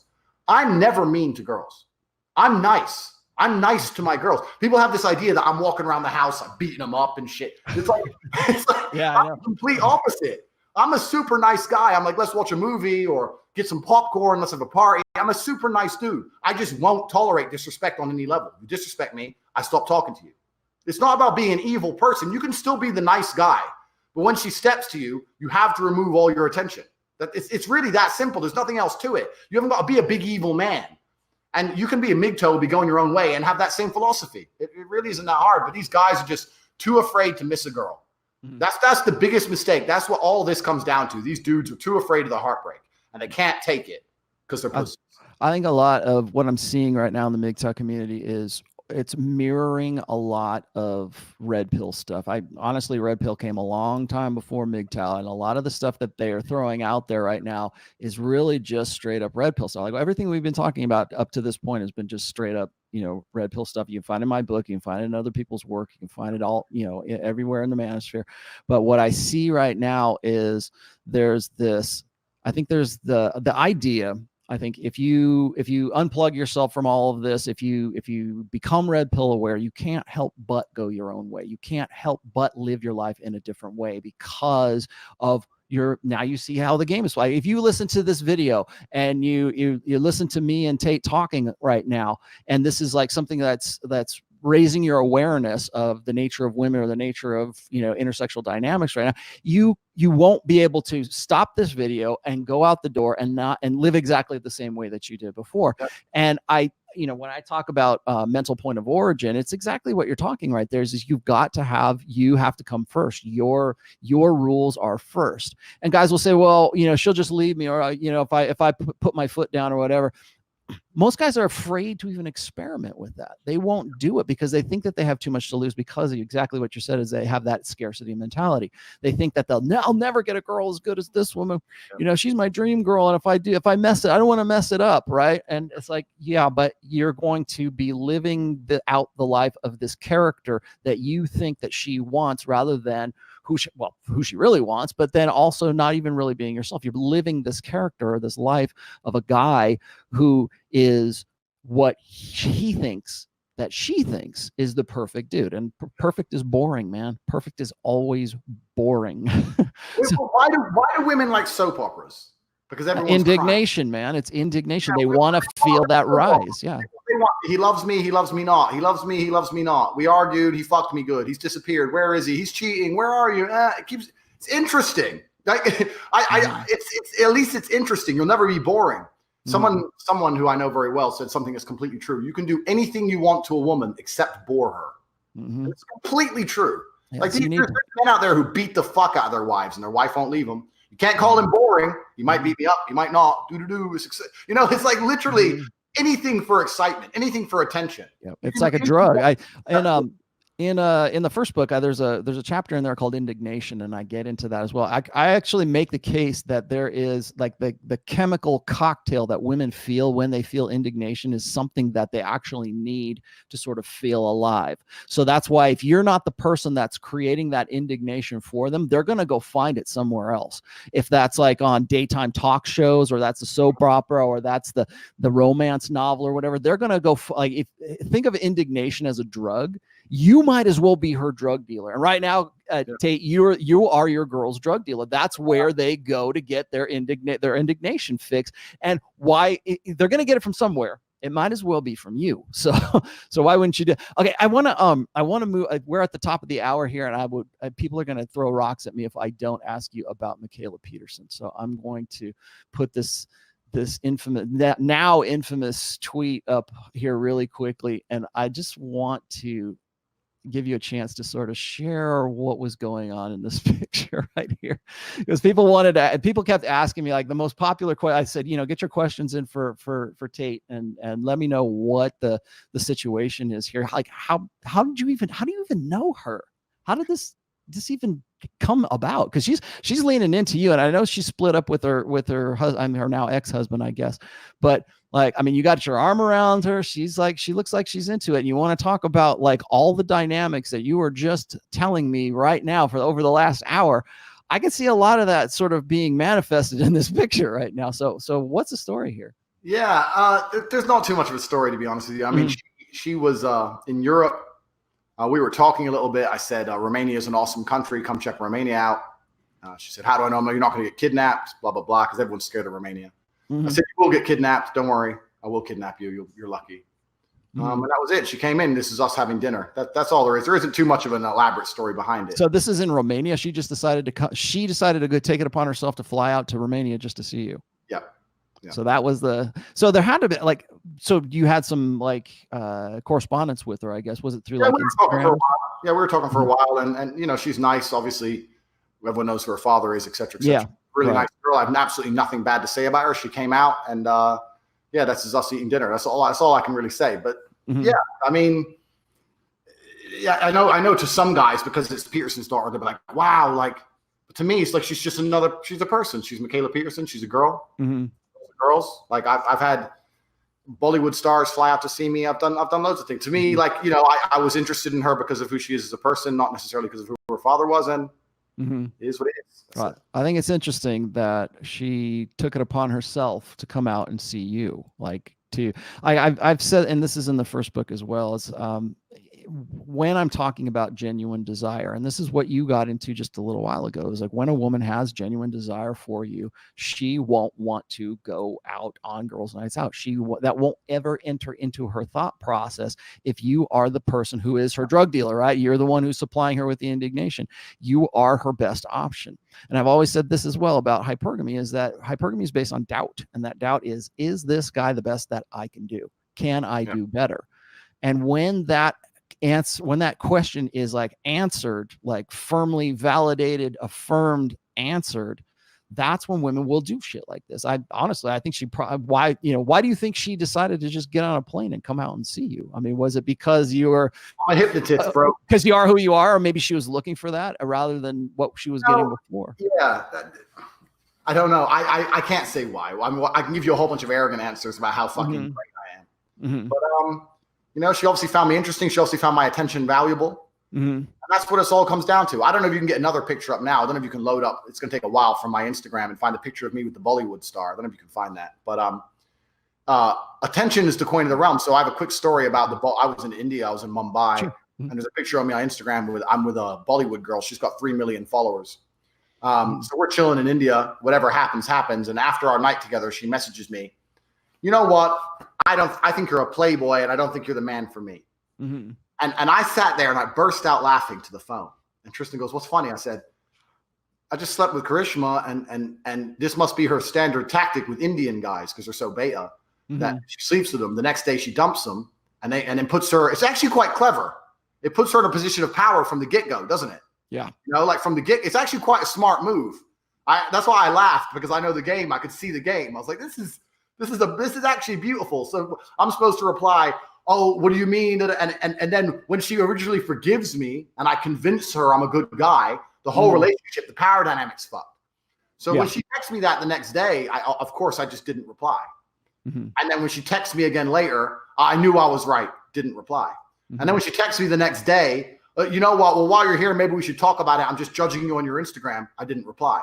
And I'm going to have to try and find the messages and put them on Twitter. But the next 3 days, I was running around Mumbai with Tristan, putting on my Instagram story, just, having fun without her. And when she sent me that message and I completely ignored her and didn't play her game, she had a full-on mental breakdown. It went from angry to I'm sorry for getting angry to, you know what, fuck you, angry again. It was like the full-on cycle. She couldn't handle it, because like now I've dicked her and now I'm not talking to her. And that must have never happened to her before in her life. She's famous. I'm on your Instagram right now, and I'm like, you'll have to forgive me because there's so many chicks here. I don't know which one it is. There's me on a couch with a drink, and she's sitting on the couch behind me. She's got a red top on. I'm wearing a green flowery shirt. I don't know if you can see it. A green flower shirt. If I find it, I'll put it up there. But I hear what you're saying. Because like, so and she absolutely lost her mind. So now whose attention is valuable? Mine. I've withheld it. Now she'll do anything to get my attention. Now, so what was happening is, if I tagged myself in a nightclub in Mumbai, she'd be turning up. By day 3, she was like following me, all because I didn't play her game. So most men would see that shit and go, what do you mean? Any reply is wrong. It's like the ultimate shit test. Why are you even playing the game? The best way to win the game is to not play. Indifference. Yeah, indifference. I don't give a fuck. Yep. I don't care. And that's not an act for me. It's the truth. So it's very easy for me to do the right thing, because this is the truth. Hey, so, this is a really good question real quick. This guy, DJ Hansel, he says, how do you train a woman to be loyal in stages? Does she need to be raised properly? Is it like a raising thing? Is it something about like family, do you think? No. So in my PhD course, there is a test, and you need to buy the course to do the test, because the test is the basis of it. The test is going to give you a head start of whether you know that's a quality woman or not. So there's the test, but without being ambiguous, I'll answer the question. I've had girls who I fucked on the first date who ended up being amazing girlfriends. I've had girls who made me wait months who were dickhead hoes. I've had girls from single parents who were amazing girlfriends. I've had girls from loving families who were dickhead hoes. There is no blueprint that you can look at and go, okay, mom and father are together. She has a dog and she goes to church. None of that means a fucking thing. It's bullshit. The reality to it is this. I agree with the red pill speech about the more mates she has, the less likely she is to bond. And the reason for that is if it's in her mind to jump on a new dick when things get tough, things will inevitably get tough and she will inevitably think about a new dick. If she's had less dicks, she's less likely to consider that as an option. So she's more likely to work hard towards fixing a problem. That is true. I agree that's true. But the basic strategy and the basic way to train a girl to be loyal in stages is very simple. It's all the things we've been talking about thus far. It's not tolerating bullshit, giving her attention when she behaves, and removing all attention when she doesn't behave, and not allowing her to get any kind of lifestyle or any kind of ideas which are going to be detrimental to her ability to be loyal to you. If you start a relationship and allow her to go out every night with her girls, she's never going to want that taken away from her. And that means that she's only one line of Coke and too many drinks away from running into me, and it's game over. So you need to construct a lifestyle. On top of all this is the absolute truth. I know my women love me, but I still don't trust them for shit. That's the truth. My girls are fucking beautiful. They don't go to clubs. Every dude in the world would be desperate to get in their pants. And I know they're loyal to me. I know I'm the best. But still, why would I allow people to take that shot? Why would I park my Lamborghini in the worst part of town and go, oh, it doesn't matter. It's got good locks. Why let them try? Why let them try and steal your car? So a lot of it is just being man enough to also build a lifestyle that allows her to not be in many chances to cheat, if that makes sense. I say this all the time. It doesn't matter how good your game is. Your girl shouldn't be around dudes all the time. Right. That's just a recipe for disaster sooner or later. So you want a girl to be loyal. You also need to make sure your girl's living a loyal lifestyle to the point where she shouldn't really be interacting with dudes hardly at all. She shouldn't be on Instagram. She shouldn't. I was going to say. Want to. She shouldn't hang out with dudes she doesn't want to. She should have a couple work colleagues she replies one-word answers to. And that should be basically it. So how's she going to cheat? That's the biggest keys of loyalty. And they go, well, how do I make her do that? By not accepting anything else, being uncompromising. If you get with a girl and you sleep with her and she has a bunch of male friends, you can just say, look, I like you, but I'm not prepared to get in a relationship with a girl who hangs around with guys all the time. Yeah, or has more. Yeah, that's fine. Has more guy friends than girlfriends. Yeah. Make a choice. And if she chooses her male friends over you, are you telling me she wasn't going to fuck one eventually? She already picked them over you. So this is the most crazy thing about it to me. To me, it's not even a risk. They're like, oh, but what if she chooses them? Like it's some kind of risk. If you lay that down, choose me or the friends. You either have a proper relationship with a man who cares about you and you don't have male friends, or you can hang around with a bunch of dudes and we ain't talking anymore. If she chooses to hang around with a bunch of dudes, are you telling me she wasn't going to eventually cheat on you anyway? To me, you're just saving time. You're just speeding up the process and keeping your dignity and honor instead of waiting to get cheated on like a little pussy. Yeah. Walk out on your feet instead of your knees. Yeah. Apply, goodbye. It's that simple. Right.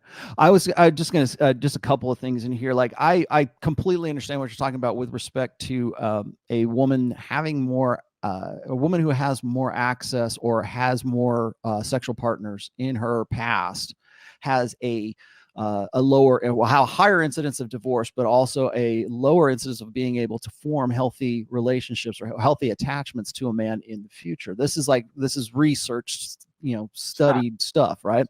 And so one of the reasons you just brought this up, and one of the reasons I think that is it's not necessarily the sex part of it so much as it is her having a greater pool of guys from which one of them could be you. One of them could be an alpha guy that she is going to fixate on that. And that answers that hypergamous question. Is he the best I can do? The guy I'm with? No. But the guy I was with back when I was in college, back at the club, back when I was, 22 years old, that guy was so much better. And so there's that inability to form that healthy attachment for that guy. It's what I call the alpha widows, right? They become widowed to the alpha that they had, the one that got away and the one that they pine for later when they are less able to even get that kind of guy later on in life. Also, another reason I think is I think that every woman naturally, even Western women, understand. Every woman naturally, because they biologically understand they shouldn't fuck lots of people. There's a stigma around fucking lots of guys. For every girl, if she slept with one or two guys, the idea of fucking five, if you were to say to a girl who's had two partners at 23, You're going to fuck 5 guys next week. She'll be like, what the fuck? 5 guys in a week? What the? Like, they know it's wrong. So if a woman slept with a bunch of guys and they've got rid of that stigma, they've trained that stigma out of them, that a new dick ain't a big deal. Conditioned it out. Yep. Then it's like, well, this guy's being rude to me, so I'll just go get another guy. Like then they become they're doing the kind of thing I'm talking about. And they're just like, fuck them, reply, comply, goodbye. And then they become the one in control. Because they have no stigma against taking a new dick. So they're like, oh, well, do as I say and be my slave and be a little pussy around me, or I'm going to go fuck someone else. Then that's just exactly everything I've been talking about reversed. You don't want to put yourself in that situation. That just made me think of this, is that like what you were saying there. And remember what we were saying just a little while ago about how like I was locking horns with Jeff Miller about, finding a way to get past the jealousy, finding a way to get past that revulsion, right? Like if you know anything about me, my background's behavioral psychology. So it's like, if you can get past those natural reservations, like you were just saying just a second ago, if you told the girl, 23-year-old girl, next week you're going to have sex with 5 guys, she would be like, oh my God, would be creeped out. It'd be weird. It'd be like, she would want to avoid that. Right. That's a natural, unconditioned response to, because that seems, because the natural way, of course, is to want to filter, use your hypergamous filters and find the best quality guy, right? Not just have like random sex with strangers. But what happens is, so what we do, I think now with an agenda here, is that we want to condition people, men and women really, to get past that natural revulsion. Because once you can get past that revulsion instinct, you can mold behavior to be damn near anything you want it to be. So if you have for instance, the poly thing, we can teach guys to be more poly, or to accept cuckoldry, which to us, we go, oh, we have that natural revulsion to the idea of being cucked. But if we can say, well, but here you can get off on this cuckoldry, you can mold that cuckoldry to make that person or to mold that behavior any way that you want to. Same thing that you're just talking about right there is you can condition women to not think twice about having 5 guys in one week. I mean, I'm sure porn stars probably do that as well, right? They're having sex with whoever, but there was a point where they had to get past that natural revulsion. And so if you can condition that out of someone, then you can make them do pretty much anything they want. But what I always get at when I talk about this stuff is that the reason you have that revulsion instinct in the first place is because it was evolved into you, because it's part of your mental firmware. It's something you naturally feel like. Exactly. And this is what actually blows my mind. There's 2 things I hear a lot, which aren't real in my reality. And I'm sure that it's true in their realities, but in my realities, it's untrue. The first thing I hear is that it's hard to find a good girl. And the second thing I hear is that girls don't want babies. They'll do it one by one. When you say it's hard to find a good girl, yeah, that's true because you're a pussy. But I think every woman deep down actually wants to be a good girl. I don't believe women want to really be whores unless they've had 30 dicks and they're already broken. Every woman before she's broken doesn't want to be a whore. She wants to find a guy she's happy with and stay with that guy. I think that, like we just said, that's their natural instinct. They don't want to be that way. So if you're saying I can't find a good girl, you can't find one girl who doesn't want to jump on every dick. The problem is you're low value. That's the truth. That's the truth of it, because most girls want to be that way. In fact, one of my game tips, I guess, I have this thing with girls I do. And it's like, if it's girls I barely talk to or I haven't spoke to in a long time, or I stopped talking to, I removed all my attention, whatever. I have this thing where I call girls cheaters. So let's say I speak to a girl after 3 years. After 3 years, she'll message me. I say, you still cheating? She goes, what do you mean cheating? We broke up. I said, no, once you've been mine, you're mine forever. Why the fuck you're a cheater? That's why I got rid of you. I have this thing. And I say, or if I stop talking to a girl and she's like, what's your problem? Why aren't we talking anymore? I say, you're nice and you're pretty. I just don't think you're serious. I don't think you want anything serious. If you tell a girl she doesn't want to be a good girl, if you tell a girl she's not quality, if you tell a girl you don't want a serious relationship, she will try her ass off to prove you wrong. Prove that you are. Yeah, that you actually are. I say to girls all the time, yeah, you're pretty, but I met you in the club and you're really nice, but I just don't know if you want something serious. What do you mean? You're in the club too? Yeah, well, I'm a man. Oh, no, I do want something serious. Why do you think that? Why do you think bad of me? Why do you think all of a sudden they're the ones trying to prove they're traditional? Like, because you can reverse the game. So women are instinctually designed to try and prove they're a good girl. So if you're saying you can't find a good girl, there's something wrong with your game. Yeah, that's interesting. Yeah, you should say that, because what happens when women fight with other women, when they have that intra-sexual combat, the first thing women will do is try to disqualify their competitors. Yeah. So if you, and I'm sure you've done this because you have women around you all the time. I see this happen when I'm at a promo or something like that. If there's women in a social setting and another woman walks into the room, an unfamiliar one, and she looks good, and she's gaining the attention of guys around that room, what's the first thing that group of women will do? They'll go, oh, I can't believe she wore that. Oh, what a slut. Oh, only sluts wear that, right? Or only a non-quality woman looks like that. And they broadcast that to guys, because what they're doing is they are disqualifying that woman from the consideration for, reproduction, long-term, whatever, short-term, from anybody that's in that room. And how do they do that? By implying the idea that she would be a bad choice to reproduce with, because because she will have sex with anybody. She is loose. She will go have sex with lots of guys. Why is that? Why would that be a disqualifier for a woman? Well, because men are interested in paternity. If you're going to have a long-term, if men are looking and we're vetting for two things, sexual fitness and paternity, I got to know she's loyal. She's got to be hot, and she's got to be mine. And I say this all, and this is the side joke I have, is every man wants a slut. He just wants her to be his slut. Correct. And that pretty much sums up what women understand this. It's in our hind brain. It's like our subroutine that's running in our brains all the time. And that's why they do that. That's why they try to disqualify. And that disqualification is based on the idea that she would not be a good candidate for your paternity or any of you other guys. Yeah. I would be, but she wouldn't, because only a hoe dressed like that, and she won't be loyal. That's what a woman who won't be loyal looks like. So she's out, I'm in, look at me, focus on me. And that's, you're breaking that down for guys. Sometimes it's like, this will happen in the blink of an eye. Yeah. It's like when a woman walks in and the girl's like, and you've probably seen this as well, is if you've been in a social situation and a woman comes in and she's talking to you and your girls are right there, and then she goes off, what's the first thing the girls say? Did you see that dirty look that bitch gave me? Like they have this, because they understand sub-communications. They understand a whole lot more.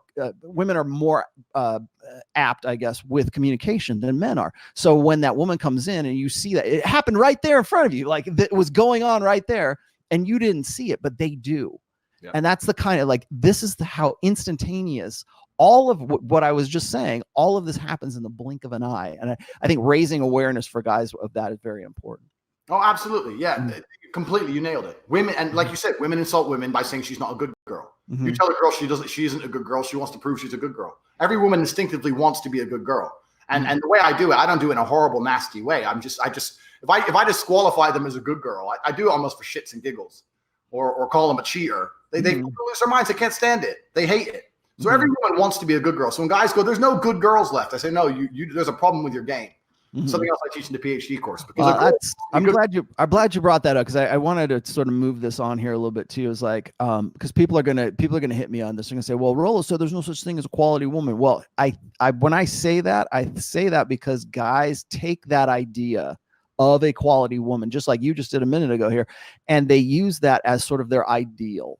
Like, well, I have a lot to say about this. Mm-hmm. Everybody says like the chick that they marry is a quality woman, but when they're in the divorce settlement, she's the bitch I married. She's the ex. Yeah. So I think there's that idealistic idea of like, are there women who would be loyal, who would be a better choice? Yes, but the quality woman narrative is something guys believe in so that they can sell themselves on that kind of girl. Just like you were saying before, it doesn't matter if the girl goes to church. It doesn't matter if she's comes from a good family. It doesn't, like, all this stuff. Women are women, and that's what I was getting at when I was saying there's no such thing as a quality woman, because women are just women, and you need to work with them by their nature.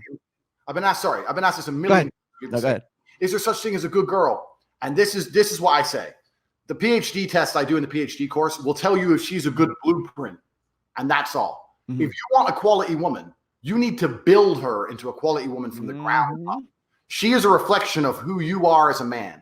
My woman or my women who work for me and have worked for me for 4 or 5 years, have made me over $1 million each, have never cheated, who cook, who clean, who obey, who comply. Do you think they do that for any man who fucked them? You think if some other loser banged them, they'd be doing that for him? No, I built them into that woman.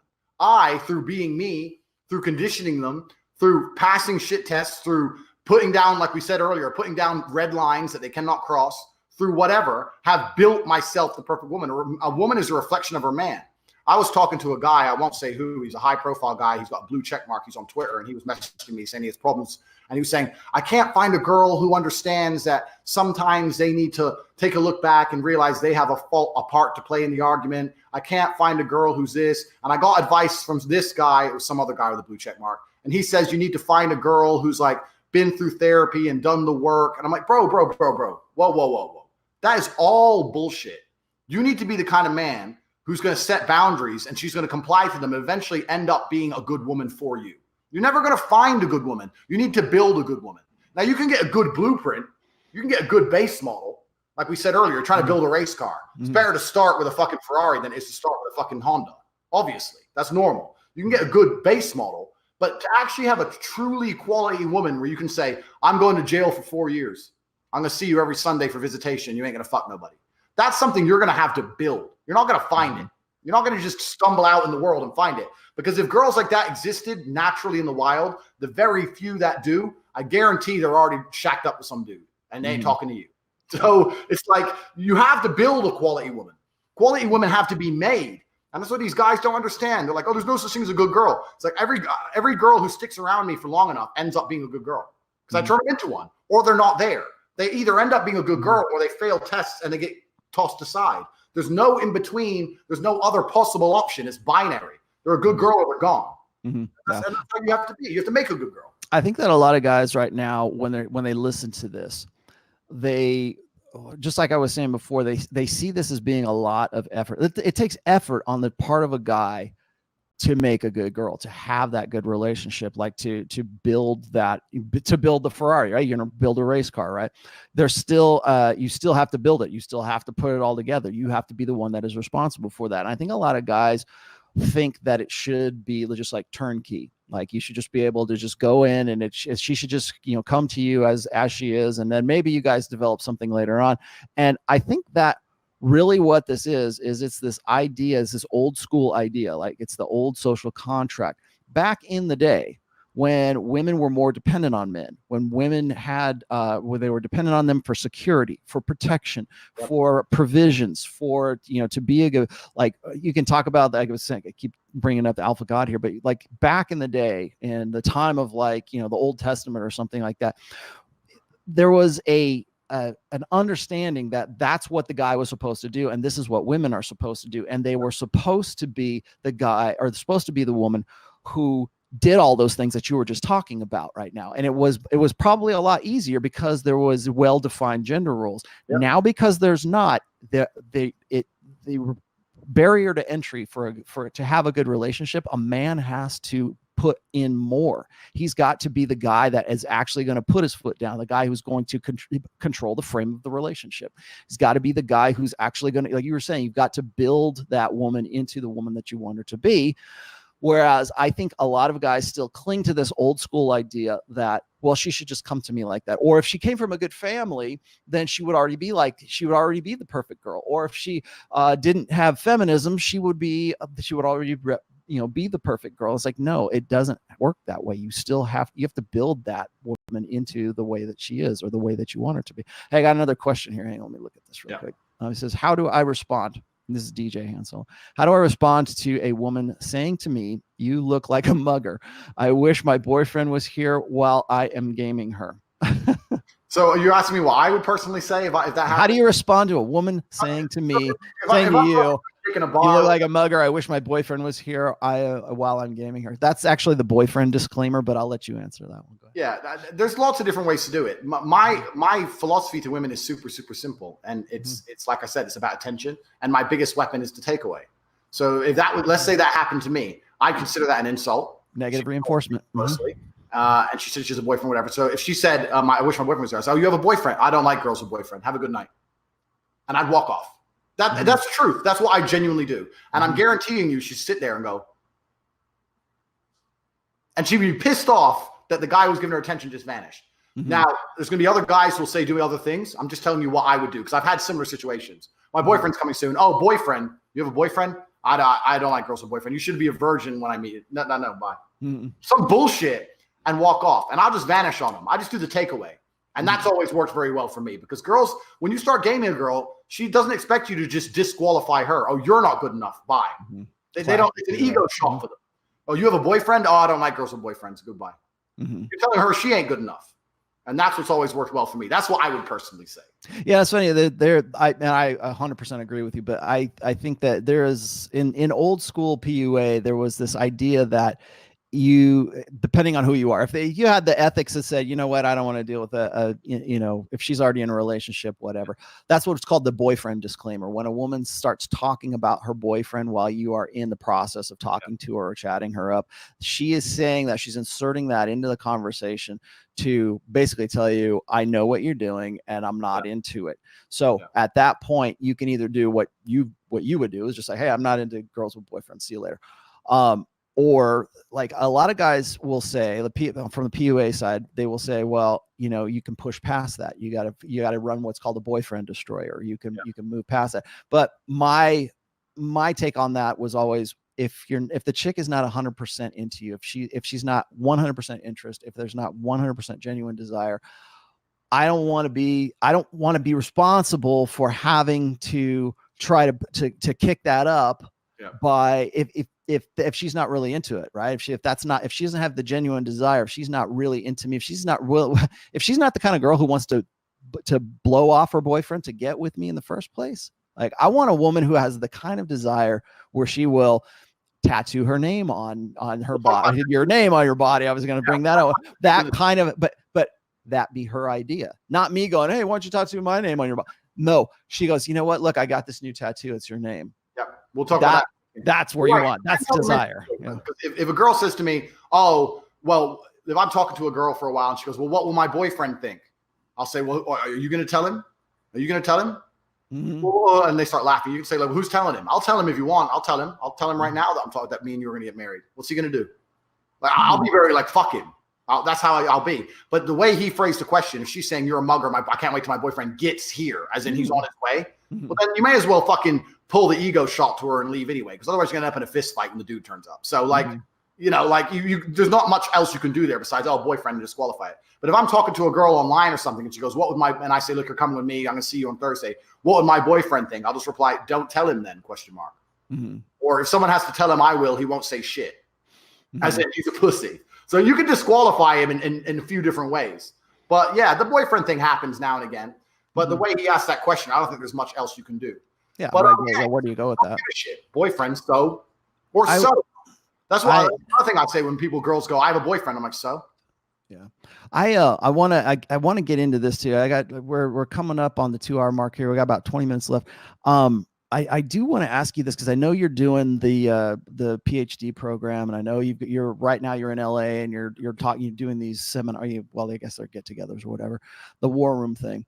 One of the things I see, and I find this kind of fascinating, particularly in the environment that the manosphere has been sort of, I don't know, evolving into recently, is that there seems to be more guys, like you were saying before, the guys who are looking for that traditional. They want one chick. They want to go to church. They don't want to listen to what I have to say, because what I have to say with respect to women or any of this conversation that we've just had over the course of this last hour and a half, they would take that as being degeneracy. They would take that as being, you're destroying Western culture. Yeah. Tate is bad. But what I find fascinating is the same guys that end up in your war room are the same guy, like having this conversation right now. If it comes from you, if you're talking about this stuff, I mean, pretty much everything we've discussed here, if I talk about spinning plates, if I talk about, not genuine desire, if I start talking about aspects of hypergamy, they'll come down on me for that, because they think that is non-traditional, that doesn't go with their religious beliefs or maybe their ideological, like it could be political, their political, convictions, right? But yet you seem to be able to get these guys to still want to live the kind of lifestyle that you are living right now. Yeah. But it seems like they're trying to balance what you like, your life, with the kind of life that they claim to want, like that traditional conservative lifestyle with the good girl. But yet you're telling the stuff you're saying, I don't think they would disagree with, but yet it seems like there's kind of like, I don't want to call it hypocrisy, but there's just sort of like a contradiction that's going on there. Yeah, let's talk about this. So what's the first thing? Let's take it away from girls. What's the first thing online? Let's say if you're a strong guy or you're a fighter, the first thing you get messages about is, well, what's the point in learning how to fight? Or if you have a Lamborghini, well, that car is impractical. Exactly what we were saying earlier with the girls. Well, she's a hoe. Anyone who comes along and says that a man who lives an uncompromising life, who does whatever he wants and has unlimited access to beautiful females, is living a life wrong, is a man who is jealous and is trying to disqualify that lifestyle because they can't have it. Mm-hmm. That's all it is. They want to make themselves feel better about the fact that they cannot build that life. Mm-hmm. If you were to say to any man, do you want a harem of 4 to 5 women who are beautiful and all loyal to you, knowing you cheat? Does that make they're going to sit there and go, well, yeah, of course I do. But if because they believe they can't have it, they're going to sit there and go, that's bad, that's bad, that's bad. That's just typical human psychology. That's just typical disqualification. I make men be honest with themselves, especially in the war room. In the war room, we've got a policy and the way it goes through. You have to be honest with yourself about what you want. There is no man alive in his 20s who doesn't want more than one female. I'm going to say that, and it's going to piss a whole bunch of tradcons off. Maybe you have religious whatever. Maybe you want this. If you are honest with yourself, there's no 20-year-old man who doesn't want more than one chick for the rest of his fucking life. Let's cut the bullshit. I'm not saying you can't find one girl you love. I'm not saying you can't have a family. I'm not saying, hey, I love my girls. I love them with all my heart. If a man touched him, I'd fucking rip his throat out. But I'll still fuck something else. And I'll do that very easily without a guilty conscience. And I think that's a normal attitude for a lot of men, especially when you're younger. Like the idea that you can't possibly, that's another female imperative that's been drilled into the heads of women. That if a man loves you, he wouldn't want another girl. That is bullshit. That is the biggest crock of shit. And that's female imperative. A man can love you with all his heart. A man can be ready to take a bullet for you, and he can still walk over there and have a threesome with those 2 hoes. Very easily. Very easily can a man do that. So all the people who come along and say, I know he's degenerate, he's bad, there's a huge tint of jealousy in there. That's the first thing. The second thing is I've built a life out of exploiting the pre-existing sexual dynamic. I didn't create thirst traps. I didn't create betas. I didn't create webcam. I didn't create any of this. I saw a gap in the market and I exploited it. If there's a man who owns a liquor store and alcoholics keep buying liquor from him, is he a bad man?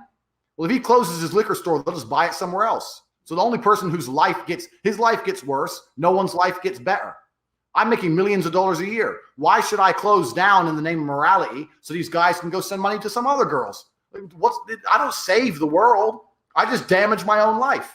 So I don't have any moral objections. I've exploited a sexual dynamic which has been created, and I don't see any problem with that. So a lot of people who have an issue with me, part of it's jealousy. I think a lot of it is jealousy because a whole bunch of dudes just don't like the harsh reality of the life I live. And they sit there and when they're forced to accept that my women, knowing I cheat, are more loyal than their wife most of the time, it grates on them to a level that they can't tolerate. Mm-hmm. It just bothers them.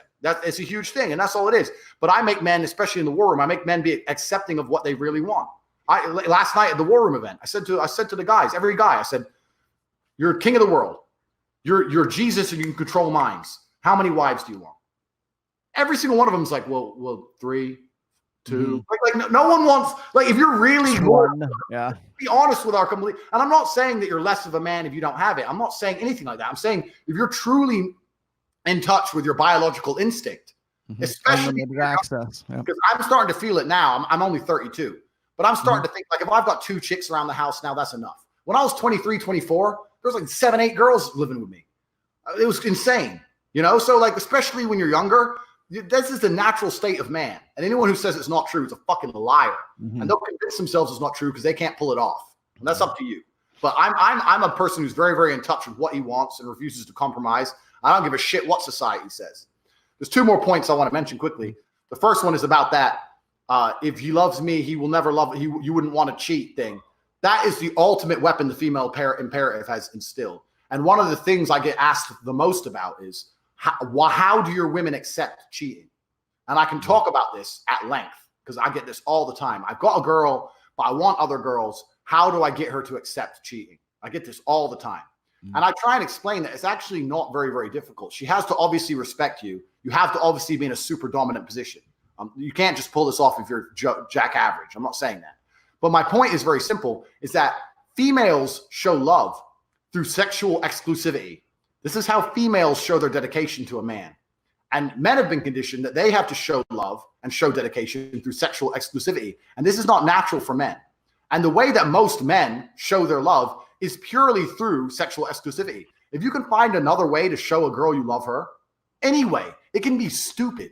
If you can find another way to show a girl you love her, and she knows that she only gets that, but other girls get sex, she will still be satisfied enough in the relationship. So I had one guy come to me about a couple months ago.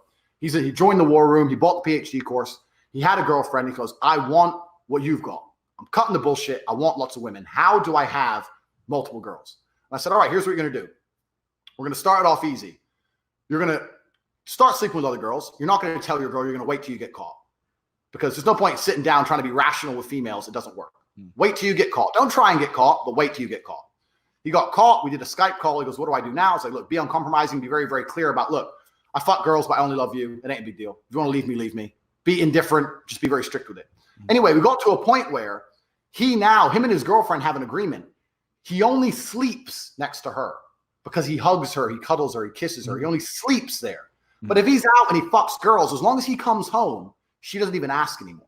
So this is a guy I've taken from, if I cheat, she'll leave, to now his girl going, well, you can fuck anyone you want because I know you don't love them, but you have to sleep next to me. And he's messaging me all the time with these hoes he's banging.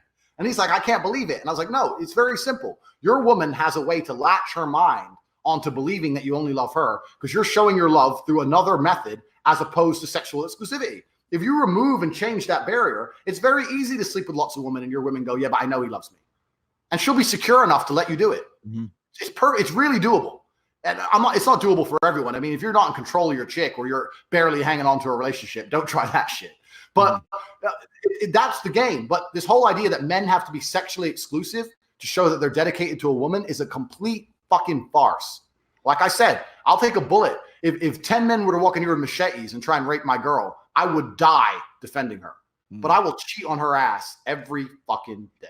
And that's the reality of the life. That's the reality of male instinct. That's part of gosh, I forget that. No, it's what is it? Strategic pluralism theory, which is that we talk about this in the Red Pill a lot, which is the 80-20 rule, right? 85% of guys are always going to be on the low end of the sexual market value. Now, that's not to say that they can't make more of themselves. They can, but then there's the top 20 percenters, and there's this idea that if it's not one man, one woman, then that means, like, for instance, like, say you've got 3 girls, that means 2 more guys out there don't have a wife, and they're going to get pissed off, and they're going to be the guys that come in with the machetes and try to take what you have. Yep. And so that's the sort of the downside of polyamory, I guess, is that it is a destabilizing. Oh yes, it's not stable. It's destabilizing of society in that, like, if there's, like, this is why we see, like, countries that are where polyamory is the norm, they tend to be the most war-torn countries that there are, because if there's one guy that's got 4 wives, that means 3 other dudes don't have a wife, and therefore those 3 guys get together and they want to go and kill Tate because he's got 3 women, and that's the only way we're going to get to this. Why are they socially conditioning men? So this is how it started. The social conditioning that if you're a real man, you only want one woman. But now it's gone so far to the point we're into poly and all this other crazy shit. But that's all part of the social conditioning. They don't give a shit. Here's the reality about it. Most men do not have happy marriages. Most men are sitting in a marriage where they don't get sex. They're not respected, working a job they hate to pay bills for kids who don't listen to them, and they're on the verge of fucking suicide. But they're afraid to get a divorce because they know the court will turn on them and destroy them. This is the reality for most men. And I know this because these are all the customers who are talking to my girls, crying their eyes out late at night, halfway through a bottle of whiskey, saying they wish they could do their life again. I've seen it. I know this is true. But this is what society wants, because it allows a taxpayer to raise the kids, a little family unit, put the ants in the right boxes. The government ain't going to raise them. Bang. I know that men like me are no good for a government. How am I good for a government with all my females? Imagine I started impregnating them all and whenever any one of them half annoyed me, I said, welcome to the struggle, bitch. Bye. Mm-hmm. Like, who's raising those kids? A whole bunch of cucks, and the government is. I don't give a fuck. I won't do it. I know men like me are hard to control. Men like me are the absolute public enemy number one. They don't want people thinking like me. So of course that's the whole point of the man, the woman, and that's why they say if you're a real man and if you really loved her, you wouldn't cheat. That is complete bullshit. It's absolute bullshit. It's not true. Keep you online. I was really quickly though. I think that the paradox that I'm seeing right here is like I understand 100%. I get what you're saying. I've said this before. Is that men's basic instinct, our natural evolved. If we had the, like you said, if we could be Jesus and had mind control and all this other stuff, what would you want to do? Most men, like I would say, probably all men would say, I want unlimited access to unlimited sexuality. That's why pornography is what it is right now. You think all the men writing these thirst trap captions on Instagram, you think they're not all fucking, they probably all half of them are married, half of them got a girlfriend. You think they're not carrying on chasing some other hoe? Yeah, they would like to. That's a male instinct. Yeah, that's a male. See, here's the thing is like that, but not every guy can be Tate. Not every guy can be that top 20%. So what those guys do there. So for the guys who are in the top 20%, they can pursue, because they are higher sexual market value, they can pursue women as their nature would imply, right? They would say, I want unlimited access to unlimited sexuality. And then there's the guys who are the bottom 80%, and they're the ones who will try to coerce you into believing that it's unnatural for that, or you're a man whore, or you're ruining society, or Western culture is declining because you guys keep nailing all these chicks and ruining these girls for guys like me who want to take care of them and have a good Western family. These are the guys. And so putting that out there, there's in brief, I just gave you the strategic pluralism theory. Guys who are on the low end of the sexual market value scale, the 80%er guys, those are the ones who are always going to advocate for religion, for traditional conservatism. Those are the guys who are going to say one man, one woman, and if you don't do it, the whole system's going to go to hell. And that's the way it should be, because it's actually what works in the best interest of them, because at least it ensures them to get it with one woman, right? If not many women, at least I get one. And these are the guys, of course, who are addicted to porn, addicted to who promoted feminism in the hope that whorish women would suck their dicks. The feminism was propped up by betas from the beginning. This is why male feminists are always the biggest creeps on earth. Mm-hmm. These men, this is what the betas don't understand. Betas say the sexual marketplace is so difficult, and they're correct. They made it difficult for themselves by promoting this feminism garbage and coming along with this bullshit thing. Well, we make all women hoes. Maybe she might fuck me one day. It's bullshit, man. And I completely agree. If you're at the bottom 80%, it's difficult. My answer to you is to try and raise your value. Yeah, don't be the 80%. Yeah, tips you can do. I mean, build yourself up, and that's why today, that's why this Lost Boys generation is so they need father figures. They need guys to give them direction. One of the reasons Jordan Peterson is so influential is because at least he said, hey, go this way, try this, right? And it's like, clean your room, stand up straight. That kind of stuff sounds revolutionary to these guys, because nobody's ever, slapped them upside the head and say, look, what you're saying, what anything. But what I wanted to ask you this, and I'll get to this other question here in just a second, is, but yeah, I agree with you. I think we're both on the same page here, but yeah, I see a lot of these traditional conservative guys seeking you out. They look for you. They're looking towards you. They're looking to you as some, maybe they're the guys who are looking for a thing, but they want to, it's almost like they're going against that conviction because you have what they want, and they keep coming. There's a big part of that. And there's another big thing I get guys come to me for. And a lot of guys, I have guys come to me who are maybe married and they may have one woman, but they want their woman to listen to them. I think I have another thing that people find interesting about me is how it's not that I just get females. How do I get females to comply? How do I get females to work for me for free and give me all the money? Mm-hmm. And they're saying, well, my wife doesn't listen to me, but this guy has girls listen to him. So I do have a lot of traditional guys who I think come to me maybe for that reason. I know that every guy wants loads of chicks, but I do have guys coming, how do I get a woman to obey me?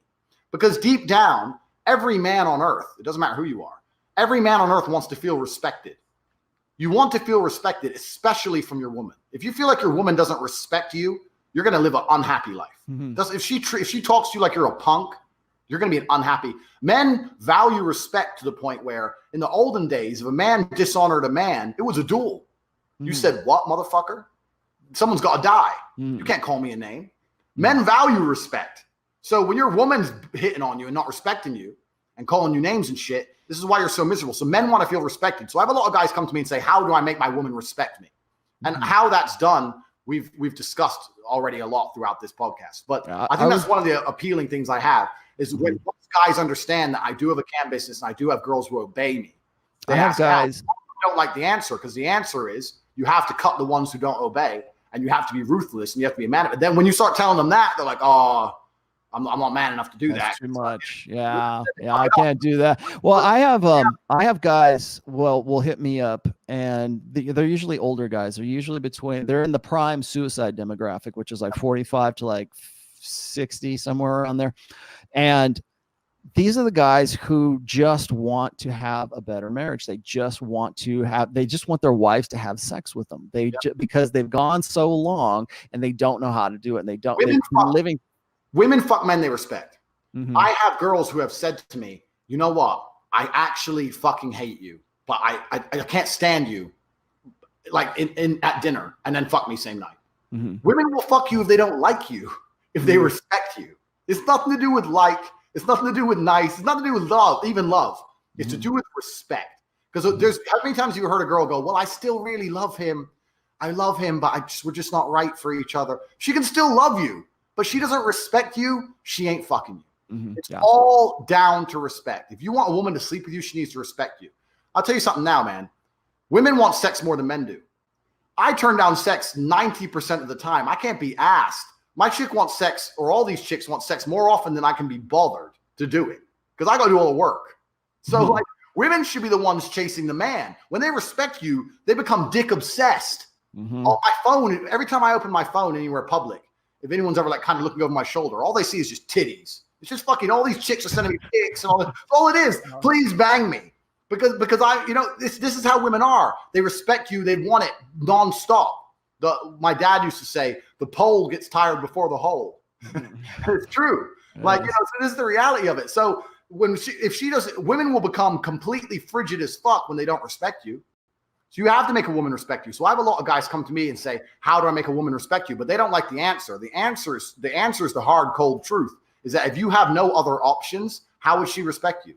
Trump said it, art of the deal, know when to walk away from the table. If you will never walk away from the table, then you never have a bargaining position. If you never have a bottom line, you never have a bargaining position. If you never have a red line they can't cross, you never have a bargaining position. So if you're never prepared to walk away, you're never going to be truly, truly respected. I've been with my girls 5, 6, 7, one of them 8 years. But she knows to this day, there's limits of how much she can fuck with me. Doesn't matter. People say to me all the time, Tate's going to end up lonely. Tate's unhappy. Tate's never going to have a quality girl. I've had a girl longer than most of you guys have been married. I've had a girl who's fucking a 10 or a 9 in my book. She's hot as fuck for 8 or 9 years. I've had a girl forever. And here I am, and she's still listening to me. So you can't tell me I don't understand long-term relationships. It's exactly the same. And she's a female, so my life's not perfect. Every once in a while she gets out of line, but she knows there's lines she can't cross with me because she knows I'll just fucking vanish. And I'll vanish until she's begging to see where the fuck I am. That's just what I'll do. She knows it. Yep.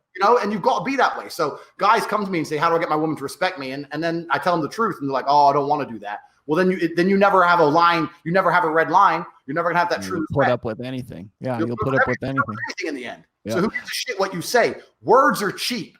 Talk is cheap. It's all about the action. It's how you got to be. And a lot of these men are just too afraid of their girl fucking someone else. Yeah. What is it? Whatever you can't say no to makes you its slave. That's what it does. Absolutely true. Absolutely I got. Okay, we're at 2:00 here. I want to throw this one on here because I thought this was pretty funny. This is DJ Han Solo again. He says, "Do you believe Taoism and Zen is important in life and martial arts? Anything that can emotionally affect you can steal your power." So it doesn't. And we're going to apply it to women. I don't know if I've ever asked you this before. Yeah. What do you think of that? Yeah. So we're going to apply this to women because we're talking about women right now. Okay. Anything that can emotionally affect you can steal your power. Mm-hmm. If you allow a woman to make you angry, she can control you. Maybe she can only control you in one direction, but she can control you. She can say X words and you'll react X way. You've given her a control mechanism. You've given her a way to affect you. Indifference is the absolute weapon against female. Is femality a word? Femality? Formality? I don't know. Femaleness, femininity. Femality. Mm-hmm. Indifference is the absolute weapon to femality, against femality, because if she can control you, of course you have to be zen, because you can't allow things to make you angry, because then she can control you. I'll give you an example of how women think very quickly. When I was fighting, every single girl I was dating, they behaved most of the time. But when it was 3 or 4 days before a fight and I was on edge and I was nervous and I was weight depleted, I'd lost like 5 or 6 kilos. I haven't eaten in 3 days. I haven't drunk water. I'm tired. I'm on edge. I can't sleep. When I was most vulnerable to bullshit, they'd all try and start some bullshit. Pile on, yeah. and I'd say to them, I'd sit there and say, I'm about to get in the cage and I could die. People die. I could die in the cage if you distract me from my upcoming fight with this bullshit about dirty plate. Do you really think now's the time to argue? Well, I'm just saying, I've said before about the plate. They don't give a fuck if you die in the cage. They don't give a fuck if you die. They want an argument because they want to affect you emotionally. Once you're susceptible to emotional affection, they're going to come at you. So, I mean, at the time, all I had to do was just get rid of them, stay calm, kick them out the house, and just ignore them. And after the fight, bang a bunch of ring girls, watch them cry and beg for me back. But the point is this: if you're always the guy that they can emotionally affect, then they're going to do it like a cat with a fucking string for fun, like a puppet. Let me make this nice today. I'll be really nice to him. Tomorrow, let me make up an argument. Let me just fuck with him. He's at work. Let me just make up some bullshit. Let me fuck with his day. Da da da da da. It's all a game. It's the soap opera we were talking about. Ha da da da da. You got to be zen to it all. If a girl messages you some bullshit, okay. Or just don't reply. You got to be so zen that they're like, well, he doesn't give a fuck. The only way he shows he gives a fuck is if I behave so perfectly that he starts giving me attention. When I cook and clean and I suck dick and I'm quiet and I behave so perfectly, then he starts to talk to me a lot more. But otherwise, he's completely uninterested in me. That's the only way. If you're going to allow women to annoy you, if you're going to start screaming, bitch, you better shut up, bitch. If you're going to start doing that shit, she's just going to play with you all day long. Because they love a soap opera. Chicks love a soap opera. That's why you'll say, like, a woman will be with an abusive man. And you'll see her shouting at him, fuck you. She still, you can beat her up. She doesn't care. Back. Yeah. She doesn't care. She doesn't care. She wants the fun of it all. She wants the drama of it all. I know that's going to send the world into a tailspin. Well, women would rather cry over an asshole than be saddled with a boring, than bored. To a woman, except bore her. This is the bottom line.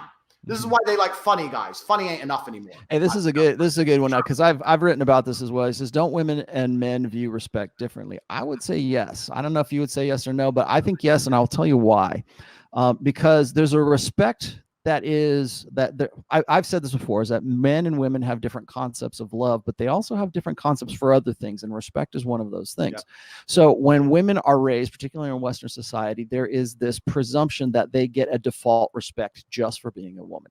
Like, you don't respect women. Well, when men hear that, we go, what have they done to earn my respect? The reason for that is because men, our concept of respect is between other guys. So I respect you, you respect me. Why? Because I know what you've done, you know what I've done. Yeah. We have this, there's a dominance hierarchy in there, but there's also a meritocracy that is in there. It's unspoken. We don't go, well, what have you done to earn my respect?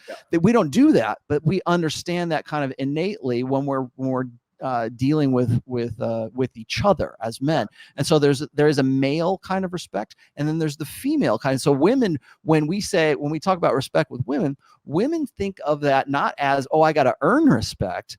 I'm a woman, so I'm already deserving of respect. And this goes back to what I've always said, is that men must become and women just are. So when we view that dynamic in terms of respect, that men must earn and become respect. Women just are respect. And so that's where I go with that. Would you agree with completely? That? I completely agree. Another thing I've noticed with respect between the males and the females is that men can separate respect from their emotions, and they can also they can respect retrospectively. So with a man, let's say I'm doing business with a man and we make a lot of money, and then we have an argument and we fall out. I can sit and go, you know what? I don't like that guy anymore. but back then he was okay. We had a good time together. So I have enough respect for him. I'm just going to leave it be, you know? Mm-hmm. Not all men, but some men can do that. Whereas a woman, she respects you when she respects you, and she hates you when she hates you. There's no such thing as well, I used to love him. You talk about divorcing. That's the perfect example. I used to love him, so I don't want to destroy his life. When does a woman ever say that? No, I loved him, and I loved him with all my heart. Now I don't love him. Fuck him. I'm gonna destroy everything his life. Yep. Like they don't think, well, I used to love that man. He gave me 3 kids who I love. I don't want to leave him on the street. That doesn't cross their fucking mind. So women only respect you while they love you, as and when. It's never an eternal thing. Men can have respect for each other forever. I have men who I've fought in the cage, and we were enemies effectively, but I still respect him. I'll still shake his hand, and but women don't work that way. Women are purely emotional, and that's how it is. And that's why the idea that a woman will, oh, she loves me now, she'll love me forever. That I agree with. There's a whole bunch of bullshit. They have different concepts. They have different concepts of respect, but it's not that women don't understand that men have a separate concept of respect than women do. So like like you were just saying, a woman was not going to have sex with you unless she respects you. Yeah, I get that. But for him, respect is based on merit. You have to be the guy who is worthy of respect, who has merited that respect. So women do, because I think what people are going to say is, well, if they see it differently than men, then how is it that they have sex with a guy that they respect? Well, it's because they do recognize the respect dynamic amongst other men. I've said this a million times, is that women want to be with a guy who other men want to be and other women want to fuck.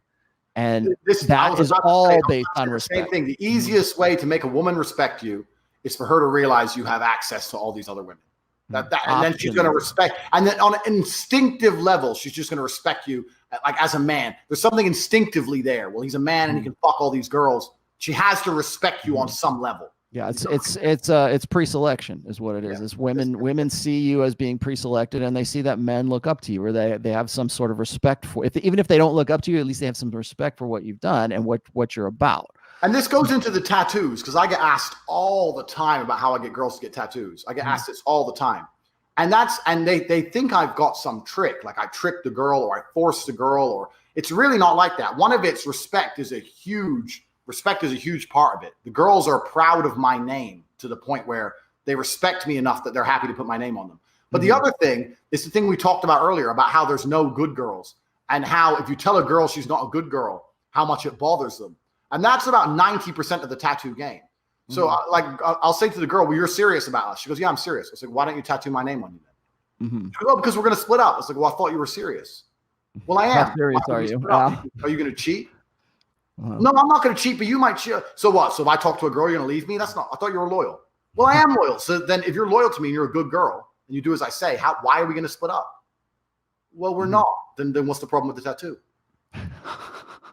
Yeah, I mean, it's pretty simple logic. And then you sit there and go, and then one day they walk in, surprise, look what I did for you. It's like, I told you you're not a good girl. Show me you're a good girl. So when they say there's no such thing as good girls, these girls will do anything to prove to you they're a good girl if they respect you and you qualify it correctly. So when a girl refuses to get a tattoo, I'm like, well, why? Why wouldn't you? I thought you were serious. Like all the blame's on her. Like what? Like, are you going to cheat? You going to run off? I thought we were serious here. And now it's funny because all these girls say, yeah, but I've seen on your Instagram all these other girls have tattoos and you're not with them anymore. You left them. I was like, oh, what? So you're going to act stupid like they did. I just flip it all on them. It's all them. And they do it voluntarily. There's no me marching them down to the tattoo parlor with a gun. And I know this blows guys' minds. They're like, it must be some trick. He pays the money. He pays for his chicks. Yeah. Well, that's fine. Okay. I gotta cut us off here real quick, but I do want to Echo Alpha said, what do you think of we've talked about poly all throughout this. So, but I do want to end with this because I think this is actually kind of along the lines of what we've just been talking about. Well, Alex asked this. He said, it would be interesting to see Tate's take on Dan Blitzerian. Okay. What do you think? Okay. It's because everybody has said this. Anytime Dan Blitzerian puts a tweet out there, everybody goes, the first response anybody says is, you pay for your women, all those girls are just models you bought. That they think that it's all about the money or it's all about the grift for him. But then this really kind of, I'm glad this guy asked this because it goes back to what I was asking you before. Like you have Dan Blitzerian, who is with 9s and 10s. I would say these girls are 9s and 10s that he's with. I can show you messages with 3 girls who've been on his boat. So I fucked. Yeah. So it's like, okay, I get that. But then, you know, he is who he is. Everybody gets what he's all about. Yeah. And then he'll go on what was that interview? He was just in an interview where he was saying, yeah, I'm thinking about slowing down. I really want to get with one woman and I want to live a more like conservative, you know, traditional lifestyle with one chick. And then he'll occasionally, like in between his Instagram shots of his Halloween parties, he's like, oh, is this all there is to life kind of thing? And what happens is when a guy like that puts out those tweets, or he in some way affirms for tradcons, he affirms for them, like, oh, see, even Dan Blitzerian, he can have anything he wants, and he still comes back and he still wants the basics of life, which is a good woman and 2 kids and a dog in the yard and a white picket fence.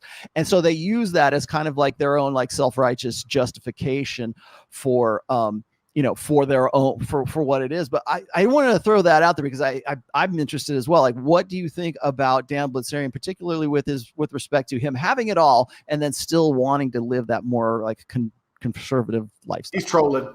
You think? I think so too. Yeah. So I'll give you an example. We'll talk about Dan Blitzerian quickly. So many people try and compare us to, and we're not the same. One, because he has more access to females than I do.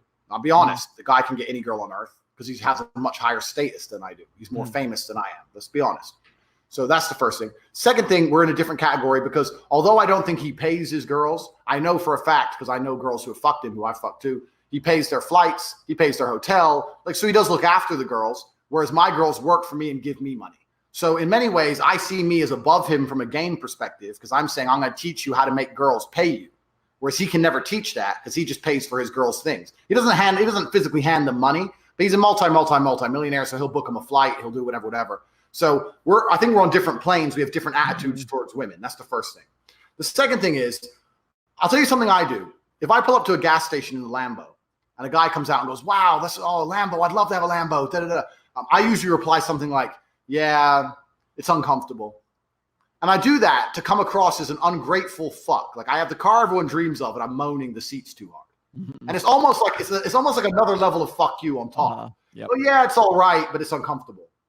And that's all Dan Bilzerian's doing. Oh, I have all these models. Is there nothing else to life? He's just, it's a troll. It's just an extra level. You get to a level of fuck you when you know you have something everyone wants. To pretend you don't want it is a fuck you. That's all he's doing. If he wanted the traditional life, why doesn't he live it? Yeah, it's not like he can't. He could do it tomorrow. Sign up for a fucking multi-million-dollar husband. Yeah, like so he doesn't. He you have to look at people's actions, not their words. Yeah, he obviously very happy with what he's doing because he continues to fucking do it.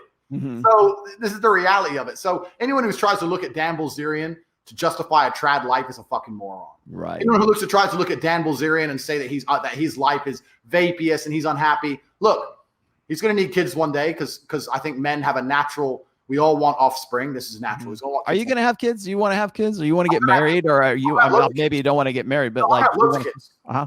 I'm gonna have loads of kids. I want kids. When do you want to do that? When do you want to start doing that? Well, I mean, I'm 32, which I guess I'm kind of old. But as a man, you don't have a ticking clock, really, do you? So maybe when I'm 33, 34. This is actually another thing that I don't want to say anything that's going to get us banned or anything. But I'm half black, half white, so this isn't racist. But all the black side of my family, their strategy for keeping girls is almost to get them pregnant. Like, I know this sounds, I'm not trying to be racist. I'm saying I know black guys, my black cousins, who go, yeah, I like her, she's hot, so I'm gonna give her a baby, and then she can't cheat. That's like literally their mating strategy. Yeah, they're not interested in raising that kid. They ain't gonna sit at home and be dad. They ain't got any money, so she can't take them to divorce court because they ain't got anything. That's just their strategy to fucking keep their women in line, just to get babies out. So that's another whole nother strategy you can discuss. But yeah, I absolutely am going to have kids, and I think it's natural for a man to want to have kids and want to have offspring. I think it's a beautiful thing, and I think every man should want to do it. Am I going to live a traditional life to do it? No. I believe I can have kids with a woman without marrying her. I believe I can be a good father while still fucking something else. I really believe I can. That's what I'm going to do. I don't think it's going to affect my child. My child's not going to fucking know what I'm doing. I don't think it's going to affect it. I'm not going to change my life. I'm black. It's true. It's true, bro. I'm not going to change. I love StreamYard. People try and use that again. People try and use that against me and say, well, when you're never going to have kids. They have this mindset that I can never have kids. My lifestyle, I could easily have kids with my lifestyle. I could have kids if I wanted to. I won't do this. It'll be one mother, but I could have kids with 5 different mothers if I wanted to, and just run around and because I live in Eastern Europe as well, so there's no such thing as none of this divorce shit, none of this alimony shit. No one can come after me. I can do whatever the fuck I want. So I'm absolutely going to have kids. I think it's natural to do it. And Dan Bilzerian's going to want kids too, but he's never going to. You think he's going to give up all that pussy and go down to one girl? You think he's going to be satisfied with one girl after the life he's lived? I know even after the life I've lived, I can't be satisfied with one girl. I know there's always, it doesn't matter how beautiful she is. As soon as she's a brunette, I'm going to want a blonde one day. That's just how it is. It's the instinct, the predator instinct of it. It's just normal, you know? So yeah, Dan, I have nothing against Dan. I think we teach very different things because I don't think he really teaches game. He's not really a teacher. What can you learn from Dan? Be rich as fuck? Well, dumb. Like, you know, I mean, make a lot of money, sell weed. Yeah, exactly. You know, there's nothing to learn there. Have a huge be the most famous man on Instagram. So Insta hoes want a picture. I mean, like fucking duh. Of course he has girls, but we do different things. But I have nothing against the guy. I think he's a guy who's uncompromisingly living the life he lives. Yeah. Well, the only thing that has me curious about Dan is I don't know if he has these girls signing contracts. I don't know what's going on, but the fact that he hasn't been hit with a sexual allegation case has blown my mind. Yeah. He's never been hit with a Me Too. Isn't that crazy? Yeah. Is he so high status?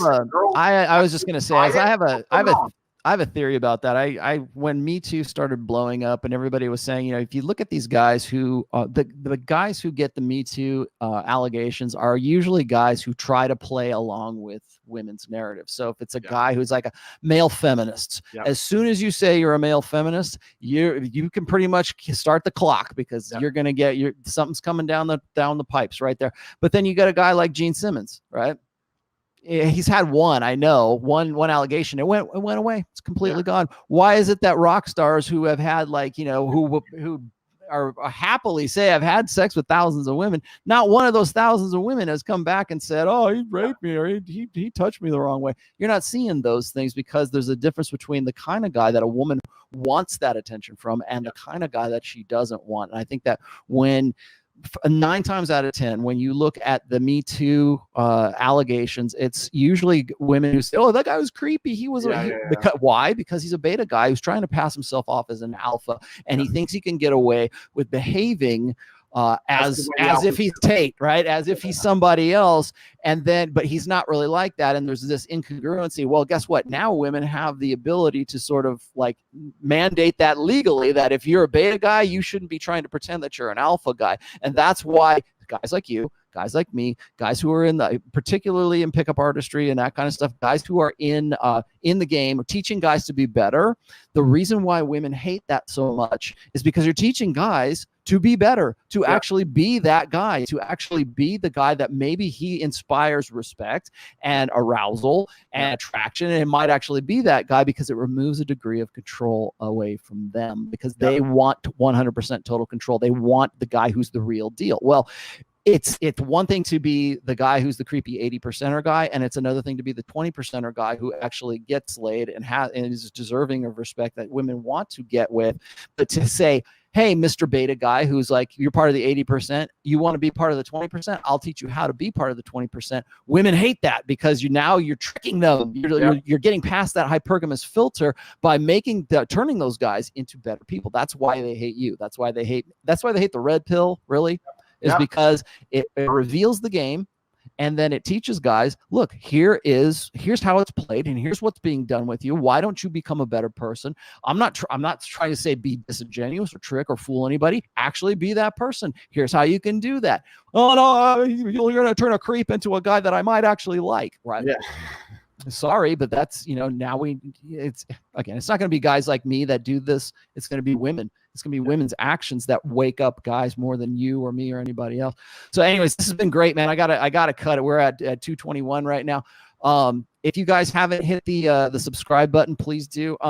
Tate, go ahead and give them your it's CobraTate.com is your thing. Did you want any plug you want to give? Yeah, absolutely. So at CobraTate.com, I have a whole bunch of courses. I have the PhD course, which teaches everything I know about women from the ground up. So if you feel like I've taught you something, and I'm sure I have hours of video, important tests, metrics, actionable advice, things you can do right now that are not only going to make your woman listen to you more, but you can test her loyalty to you, how to get more girls, everything from the ground up. That's the PhD course. And also at CobraTate.com, we have the War Room. War Room's my private community. There's 450 men inside. And inside of the War Room, we have different sections. We talk about everything from how to make money online, how to get more girls, everything from the ground up. I'm actually in Los Angeles now at a War Room event. We do 5 events a year all around the world. So I've got 25 guys that flown into LA. We're in the Beverly Hills. We're in the mansions eating steaks and talking about the exact kind of stuff me and Rollo have been talking about. So if you're interested in either of those things, go to CobraTate.com and you can click on the live chat. There's a live chat agent sitting there. You can ask them questions and they'll talk.